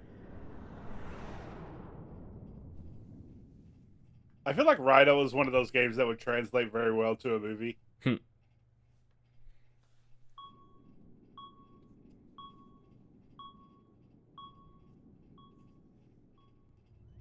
Yep, cat.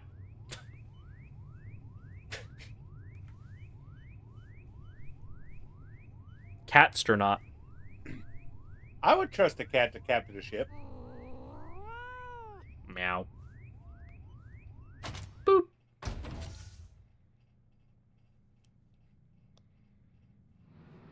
All right. All right, let's play the game. Yeah. So another section where we're playing is Chernabog.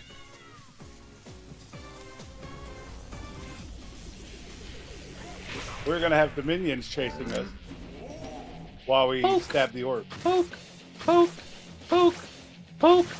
Powers, but yeah. Powers, yeah. I get all the angels confused. Poke, poke, poke, poke, poke. I think it's 6 pokes apiece. Poke. Depends on like crits and stuff. Oh well, yeah. All right, we destroyed the shields, and now we poke the cord of death. Poke, poke, poke, poke. And Chernabog's just happy to be there. Yeah. Oh, so unfortunately, our cat dies. Farewell, cat. Oh, 7. You also lose whatever demon you send up as well, yeah. Oh, so now... also Goto mentions that he was actually Raidou Kuzunoha the first, but also a cat to like watch it over all the other Raidous. It's okay. The cat is somewhat immortal. In the end. Oh yeah, so we stopped the giant robot. Oh, except Kaya Daidoji shows up again and is like, oh yeah, by the way, I actually have my own giant robot. Ha ha ha ha ha. Oh, by the way, I'm actually Raidou the 40th from like 200 years in the future, and I'm gonna go back to the future now, so bye. Yeah. All right. So we decide we can't have that, so we're going to All right. we're going to power up our the pillar thing that we got from the other universe. Oh, also we have the other cat, Goto with an O, is here to be our friend now, while also having Goto with a U's soul possess his body as well. So we got a cat back. It's kind of our cat. It's a BOGO cat. Buy one, get one free. Yeah. Sibylle. Round and round. I'm sorry, did Raidou just say Sibylle? Yeah, he says Sibylle. I've just got some. Sell him. Now we're gonna sell a bunch of stuff to get all of the healing items. Yeah, since we are not going to be using Magnetize anymore, we're going to cap out on MP restoring items. You get a cat squared. I like that. All right, now is the part of the run where we have to tell everyone to give us their good vibes.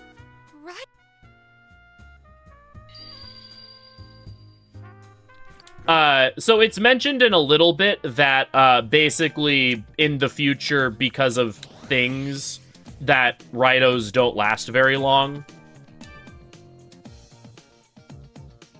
Raidos usually meet some kind of tragic end, so that's why there's so many. Yeah. So, like, some Raidos are lucky if they only last, like, a week. So we visit all our friends. Our reporter friend, our Yakuza friend, who finally is out of the bath. I guess the city getting burned to the ground was enough excuse for him to stop bathing. And our mad scientist friend. I will say, this Raido lasted a while because he lasted 2 games. So Raidou is a title, not a name. Technically. Right. So like Raidou the 40th is actually a woman. And this is the final dungeon of the game. This is the Akarana Corridor. We are going to be traveling from the 1930s to 2200X.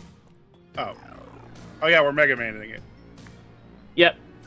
So basically, the lowdown on the main villain is that Raidou the 40th comes from a time shortly before Shin Megami Tensei 2 and has come to the future in order to prevent the events of Shin Megami Tensei 1 from happening.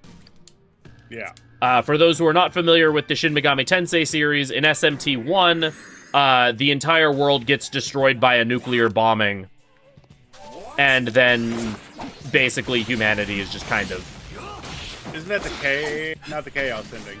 That's just the, like, end of Act 1. Yeah. And then everything just kind of continues to get worse after the ending of SMT1. Beyblade time. This is the boss, right? This is what I alluded to earlier when I said the Mega Man chapter.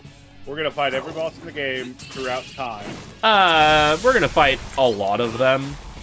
Well, which ones I forget which ones we're missing. We skip Chernabog, and we stop at Misaguchi. Well, Chernabog is really a boss fight? I'm sure Chernabog thinks that Chernabog is a boss. I mean, true. But yeah, we fight a bunch of the chapter bosses. Also, we're just gonna be throwing chakra drops like wild here. Yeah. Chakra drops are candy.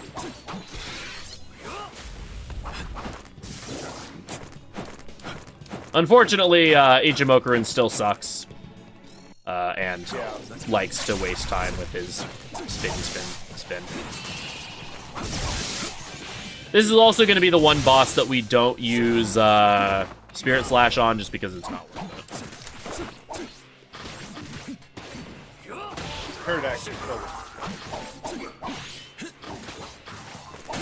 it. Good old turducken. A little, like, small optimization you can do with this fight is you can sneak in one sign before he does the spinny spin attack just to get a little bit more meter built up, or a little bit of guard breaking done. Yeah. You gotta sneak in damage and guard breaking.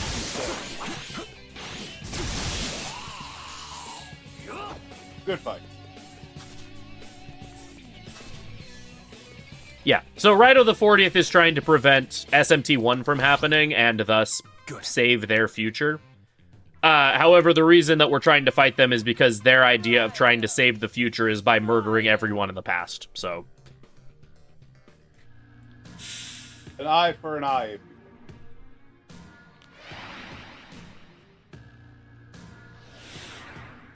Because in Raidou 2, depending on which ending you get, it's implied that Raidou eventually does more or less prevent... Like, the events of SMT1 do get prevented in some of the endings. Stay alert.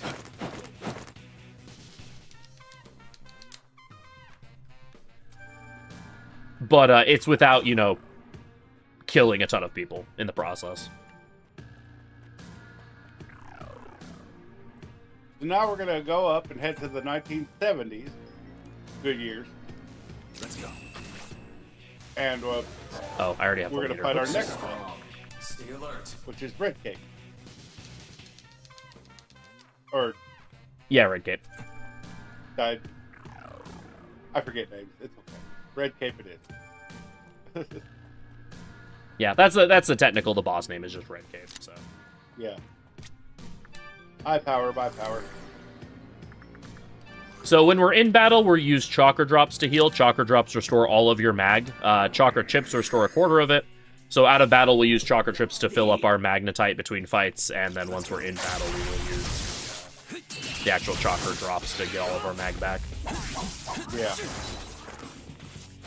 Also, since we have Zeal, we can be immune to the ailments inflicted by the laser, which makes dodging the laser really easy. And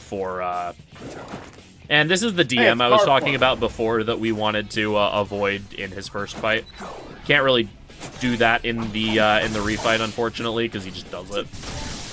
Also, the refights all have way more health than they did in their original incarnations, so... Yeah. But we have that. Yeah. So all is good. Casual 9999. Yeah. Yeah. Unfortunately, oops, what am I doing? Unfortunately, there is a damage cap in this game, so, And I don't think there's any way to break it. There is not. So, like, we probably would be the Ball-Bung is so strong and we're doing so much damage that we would probably just be one-shotting these bosses with Spirit Slash if there was not a damage cap. Yeah. Oh my goodness. This is why you don't do what I did there and you actually do the fight correctly, because then he just stacks DMs on top of each other. Let's go. Nice to be able to block the beam. But this should be. Also, something really weird about this, about the refights, is that for some reason the refights are all immune to ailments. Good. Yeah, I've noticed that. When their original bosses were not. So you'll remember that one of the big strats for Red Cape when we fought him originally was to inflict rage on him. And that was also the strat we used for, there's a couple other fights that we did similar things with. Was to inflict rage. Also, Hijokutenushi, we did the same thing. You cannot do that in the refights. For some reason, they just blanket made the refights immune to ailments. So, Sibylle will be using Berserker still, because it just does good damage, but it won't be inflicting any ailments. Yeah, there's a case file for get you with Belial and Neburos to get Alice. And there's also a case file where you fight Asura during the time of SMT1. Asura being the final boss of SMT1 if you were on Law Route or Neutral. Now we're going to build Spirit Splash, and head back 10 years and find everybody's favorite Russian love machine. Yep.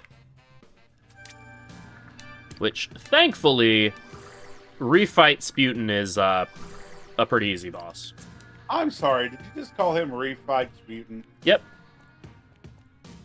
You can't just drop those. I'm agreeing with Poogle now. You can't just drop those. Somebody mod the game where this fight says Refight Sputin, please. Yeah. This is very much the same, the very same as the first type deal with this fight.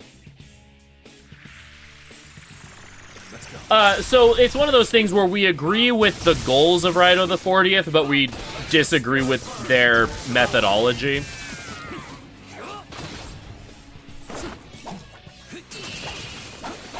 It's one of those, we agree with it, but there has to be another way. Also, I just realized I think I forgot to put up my second Tarakaja versus Red Cape. I've been really bad about remembering those this run. You did a sticky note on your monitor. You'd think it being in my notes on every single boss fight would be sufficient, but, Yes. Preventing the events of SMT. What? I love how incredulous, I almost got Megidode. That was, really fun. And Megidode does hit like a truck. Yeah. No, someone stop him from getting the vodka. No! Seifel, where are you? The Russian man cannot have his vodka.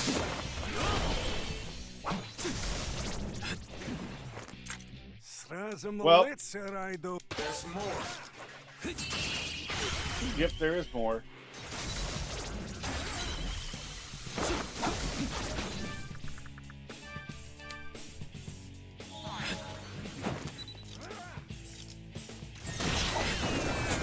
Please be helpful, game. Thank you. Spirit Flash and finish Dave. That literally, I honestly, at that point, I could have. Sibylle was being very unhelpful. Remember when I mentioned at the beginning of the game that the demon AI leaves a lot to be desired sometimes? Yeah, in that case, I was just kind of being held hostage by the fact that my demons were refusing to target Rasputin.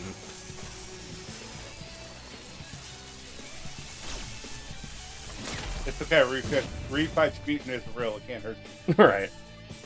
That's what I get for calling him Refight Sputin. It can Megado you, though. Yeah. Now it's time to throw on that frost sign, and we're going to run up the stairs and see a demon skill we haven't seen yet. Yeah, I think casually the only death I had was to Alice. That Alice fight is pretty brutal. Would you believe I did not fight Alice in my casual playthrough?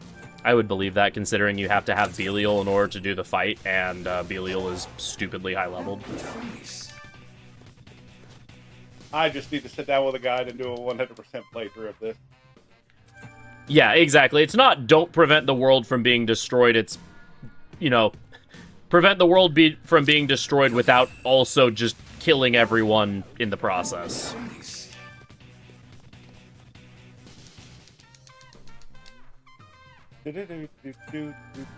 Sorry. But yeah, we're going to see Allure for the first time. We're going to make a demon fall in love with Sibel. Yeah.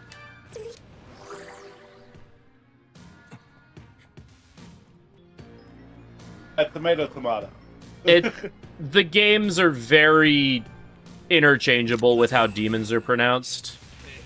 So I think the name I'm using is the one that is the pronunciation from Desu, where they purposely change how everything is pronounced, so you hear the word bell as part of the name. Can I just say, though, you're a champ for playing Desu, because I can never play Desu. Also, I just got a Soma from that red chest, excuse me? Yeah, well, I mean, that's an extra Soma for the final fight. Well, that's where all of my good luck this run went. Yes. Sometimes I say, like, Belial, sometimes I say Belial. So yeah, Allure. Allure, we're gonna make this Oni fall in love and move out of the way. You know, this feels pretty good. Let me just wipe the drool from my mouth constantly. Yeesh.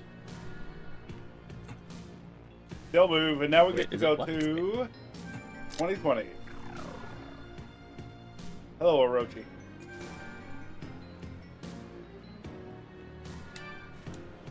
Alright, and now we refight the twins. Bro! Round and round. Bro! Let's go. Bro!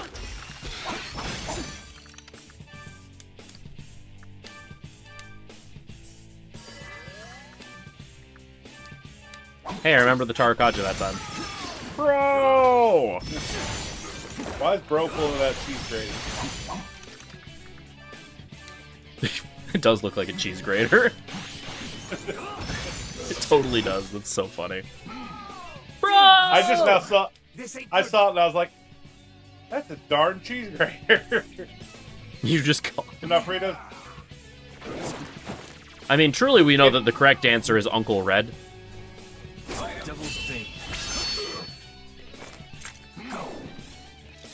It's funny how you can play a game so many times and then you're just like, that's not what that is. That's a cheese grater. Oh, Frito going in hard, not even hiding his demons. Nope. I try to, well, it's a good thing I know how to skip Amatobi, because I would be really annoyed otherwise.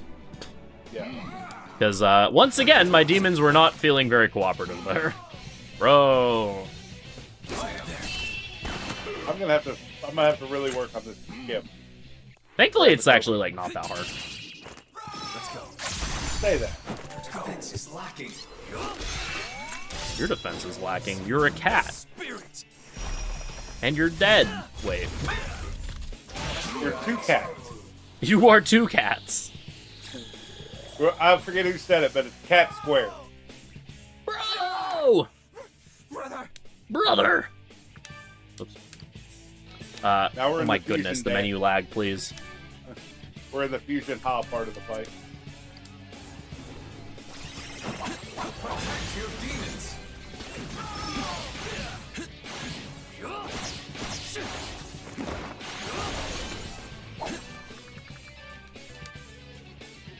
Menu lag just flies down to chakra drop. Yeah, the menus in this game can have their moments. A boot to the head. Did the boot to the head just kill the boss? It totally did. That's funny. Bro! Yeah, taking the phase. The things that we're interacting with to do these boss refights, if you, instead of destroying them, if you touch them, the game gives you, like, a little blurb about the time period that they took place in. So, like, the 40s, you see stuff about World War II. Yeah. The remaster added a reference to COVID, which is really weird, considering COVID wouldn't have happened in this universe, because the world kind of got nuked. Wait, it really does add a... Yeah, COVID in 2020, blurb? if you interact with it, it gives a reference to the COVID pandemic. I feel like you should do that. And I've always found that to be just very interesting, because it's like... Well, we just left 2020, so... Yeah. Alert.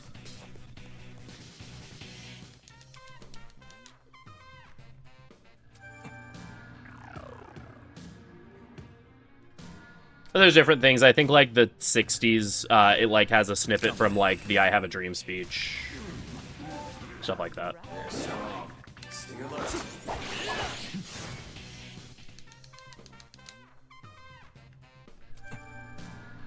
The 1990s gives you SMT1.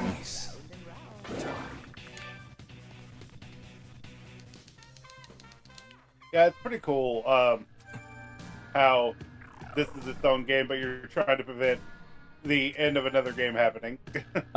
Shoot, I don't have my notes. There they are. I got it. As Sibylle left once, right. Boop, boop. Boop. Kind of weird how Raidou can't do this. Just run left and then run right. Well, it's specifically, like, it's one of those things that, like, only demons can do it, sort of. Alright, so we set up Pyro Sign from the Twins fight, and which is good because that immediately applies to Ichiko Tanushi here. Dog of Yatagarasu! Let's go. Dog of Yatagarasu, does that make Raidou a state alchemist too? I guess so. 10 internet, whoever gets that. I mean, that's Full Metal Alchemist, so. Rito, you're the runner, you can't have the 10 internet. Yeah. Kuzunoha the 14th. Raidou Kuzunoha the 14th.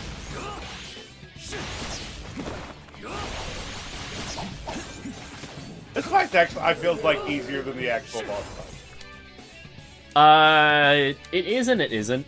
I'm gonna just set Frost Sign immediately. I like blowing up phase 2 instead of blowing up phase 3. Chakra drop. What? What? I have the body of a bird. I'll have the body of a bird. I don't know why that line is just very funny. I think my favorite one is when he turns into Vulture guy. I'm so small now! Yeah. Spirit.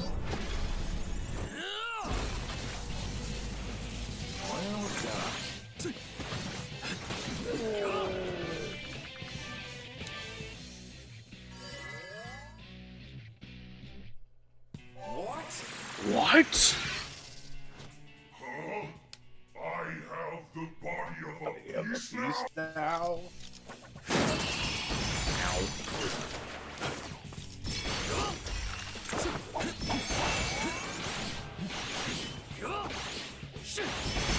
I will say though, when you click the frost weakness, the little snowman's adorable. Oh yeah, the snowman icon for Frozen is pretty good. Yeah. Protect your Steven. No thanks. I'm good.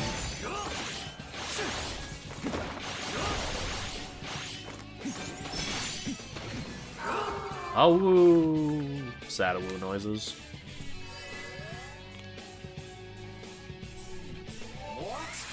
What? Oh, small now.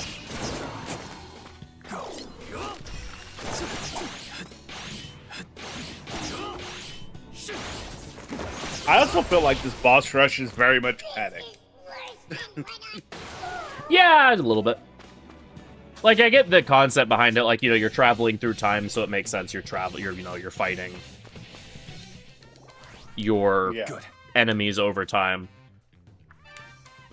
Raidou 2 also does a refight section, but it's a little bit more unique.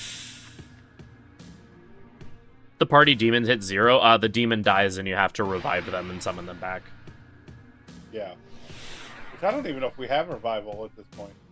We have a bunch of Jindans. Evan, or Lunar, you're not wrong. Oh my gosh, I can't speak. Raidou 2, it makes it so you have to fight the 4 riders, who are like things that you could have fought in over the course of the game, but maybe not necessarily. Oh yeah, pale, red, white, and black. Yeah, just because the fiends are like optional hidden, bosses that can attack you over the course of the game. And they fit the whole motif of the final dungeon and stuff, so it like fits there, and they're things that you probably have fought at some point over the course of the game, but maybe not. As opposed to just making you refight every boss in the game.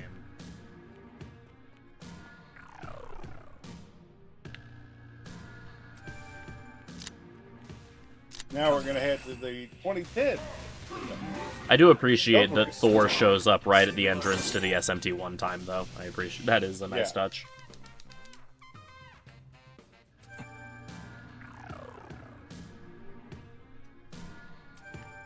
SMT1 took place in 2000? SMT1 started in 1990X.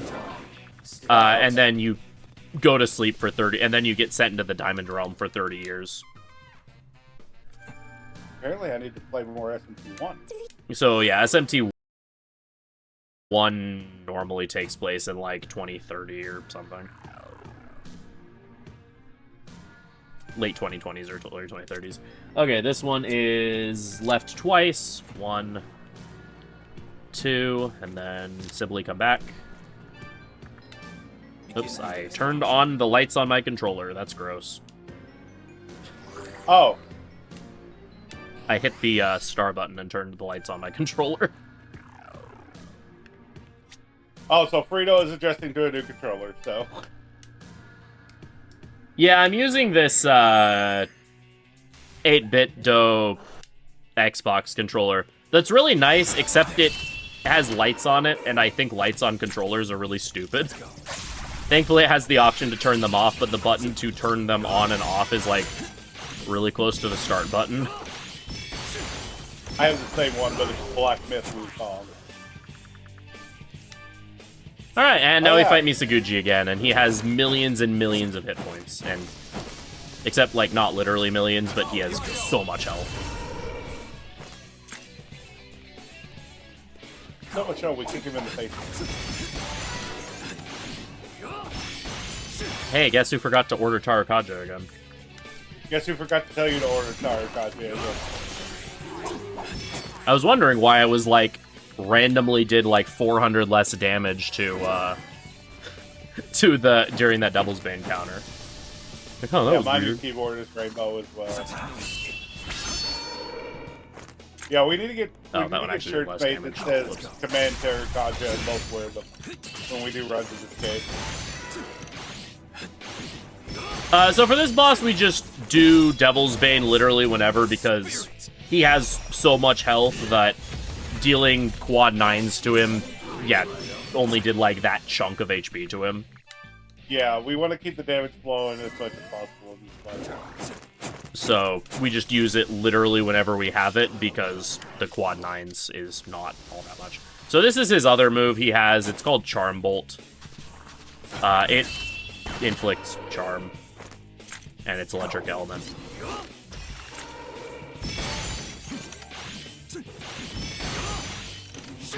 The Balmong always puts it in. I'm just gonna use a chip here.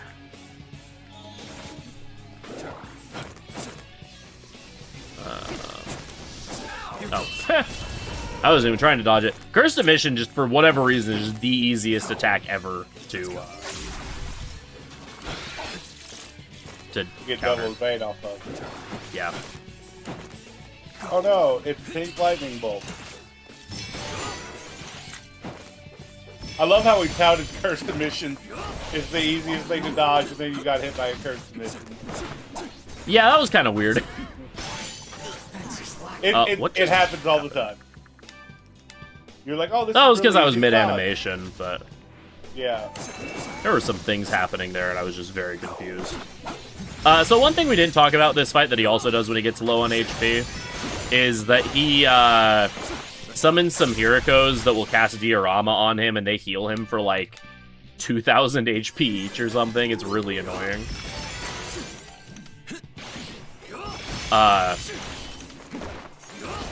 Thankfully, my demons are very offended by the existence of the baby turtles, so tonight they dine on turtle soup. That's a TMNT reference, isn't it? Yes. I forget exactly where it's from, but yeah. Shredder says it a lot. It's like one of his catchphrases. And there's Misha 2 down. Alright, unfortunately, we have memed so much that we are going to come, like, very slightly overestimate. We have about 10 minutes left in the run. But... Good. I mean, though, is it really a costly thing? We did get good memes. True. Actually, I think by the run timer, like, on the marathon, we might go underestimate because that timer actually stopped earlier than my timer did. Because of the disconnect.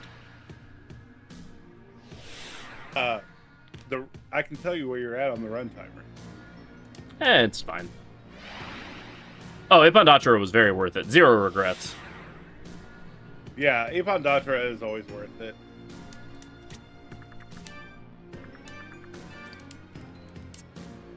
Alright, equip wind sign because the final boss has ads, and some of those ads are weak to wind. Yeah. We're not going to bother building meter because by the time we actually need to use meter against the final boss, the fight will have gone on for so long that we will just have meter naturally. So nope, we're going to head all the way from the 1990s to the 2050s. Yep, we're going to a little bit before SMT2 happens. Yeah, so SMT1 has already happened after this room. Yeah, this is the SMT1 room, and now we are beyond that. Would it be cool in those windows if there were the events of SMT1 happening? They are. And now we are in 2000X, which is SMT, which is a little before SMT2. So in those windows to the left and right. Oh, in the windows to that's what you meant. Yeah. Yep, everyone in chat is a cream puff. Yeah, all y'all are cream puffs. All right, it is time for us to do battle with Raidou Extra Large. Oh, you can't drop those. Allow me. Raidou XL. I wish you could have got Raidou XL sword. The sword is really cool. The comp sword is great. To destroy the This is the best boss theme in the game right here. It's really good. So the comp sword locks away your demons. Yep. So so now we're 1v1ing our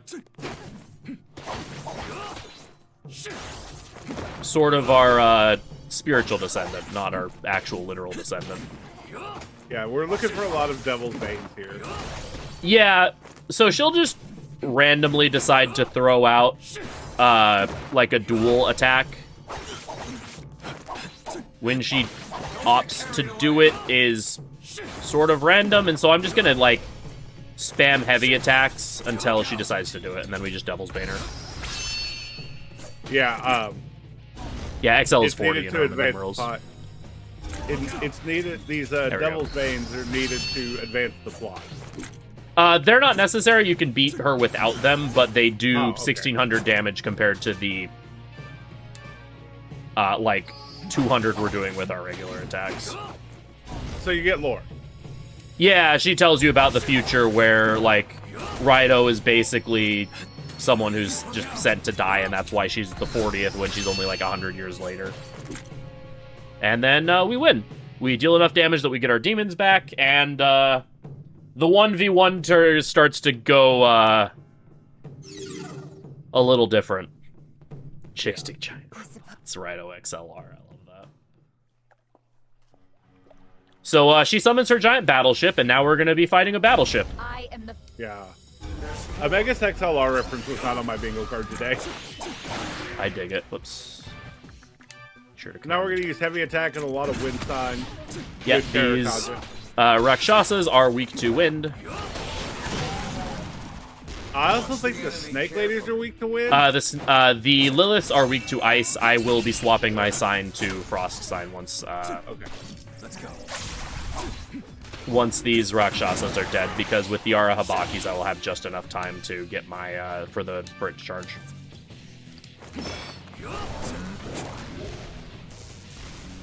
And as we know, Arahabaki is a fraud who is weak to physical. But our jump attack is one of our best ways to attack in this fight. I would appreciate it if my side bells would actually be helpful. Good luck with that. Right. I wish you the best. Hi, Lilith. Is she going to say you suck? Bullshit. I'm about to get bitten by a snake when I use this jogger drop. There we go. I saw the wind up. That was a legendary wind up. Let your It spirit takes just burn. enough time for you to throw a chakra drop. Alright. That's that part down. And now the boat's going to get a little bit more up close and personal. Yep, we're going to have buff. We have our buff supplied. We're going to seal, and then we're going to use starbound blades, and our spirit splashes. But the main form is we're going to be jump attacking this whole time because it hits for 4, and it's doing about 300. damage. Charged heavy, not jump attack. Let's go. Oh, charged heavy, yeah. It says heavy jump attack combo in the notes, so.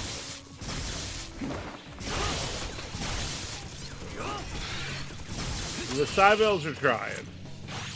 They are doing their best. It's alright, my battleship can swim.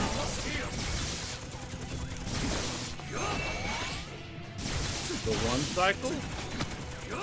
I mean, yeah, one cycle is free. On Gumshoe, not getting the, like, something would have to go horribly wrong to not get the one cycle. I did not get the one cycle. Oh, I guess something went horribly wrong then. Alright, and now we're fighting a Gundam. Also, I love this song. This is my favorite battle theme in the game, personally. Yeah.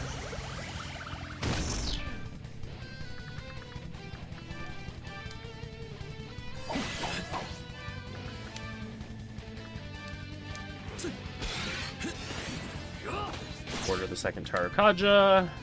And this is what the Spirit Slash is for. Is once this is up, apply Zeal, and then this will do a lot. Also, this is the second to last phase of the final boss. Time will be on the fade to white after beating the final phase of the final boss. Oh no, it's armed. We have disarmed it. This is a very near automata fight. Where you take an arm off at a time. I did not do, like, that much damage. Oh, no, never mind. It just hadn't registered yet. Alright, time for the final phase. I hope you like the face.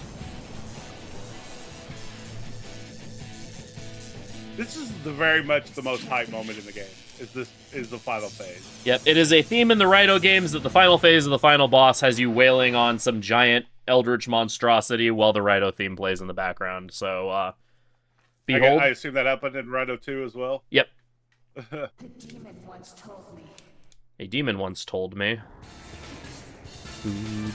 Ba-da. So yeah, this is the final phase of the final boss. Time won't be like...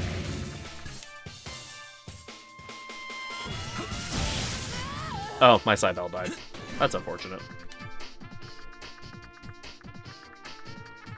Where are my Jin bands there? Where are my bombs away?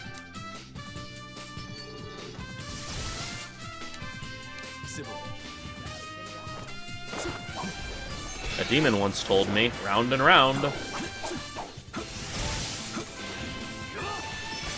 A demon once told me, I love walls.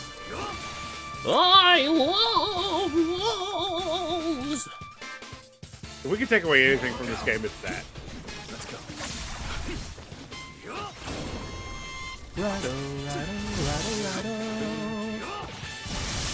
But yeah, this fight's pretty basic. We're just going to use a lot of heavy attacks. It's fine.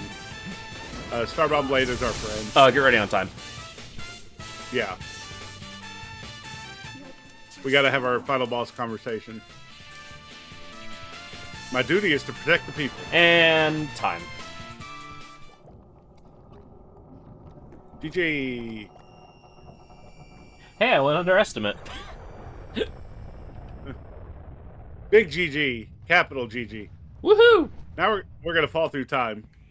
Oh yeah, we kill Raidou of the 40th, or cut off their arm or something. We memed just sufficiently enough.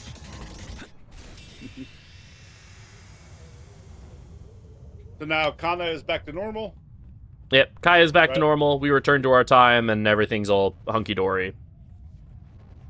Except we get the most Final Fantasy VIII of endings. Yeah. So yeah, that was Raidou re-Raidou'd. Mystery of the Raidou-less Raidou. I hope you all enjoyed the Raidouing. That was a lot of Raidos. Yeah. I mean, there are 40 of them. So I don't think you hit quota just yet. Not quite. It's okay. But this game is really fun. The speedrun for it's a pretty good time. No, so we're good. We returned to our time and everything's fine. Yeah. Yeah, We're on the we bridge where took started you the game. along for a Raidou. Exactly. That was the That's best great. Raidou of my life. So Well, thank you guys so much. Let people know where we can find you. You know what I mean? I appreciate both of y'all being here. yeah, of course. I stream a lot. I stream most days. I do a lot of speedruns of different Shin Megami Tensei games, some Dragon Quest, some Final Fantasy. Mostly SMT. You can find me at twitch.tv/FreedomPulse97. If you're interested in running any of these games, then I would recommend checking out the Shin Megami Tensei Persona RTA community. We have a Discord. You can find us via SRC. We also do a community marathon on this channel every single year. So check us out. Really fun group of people. Really kind. We love seeing new runners. We love helping people learn these runs. So if you're interested, then definitely check us out.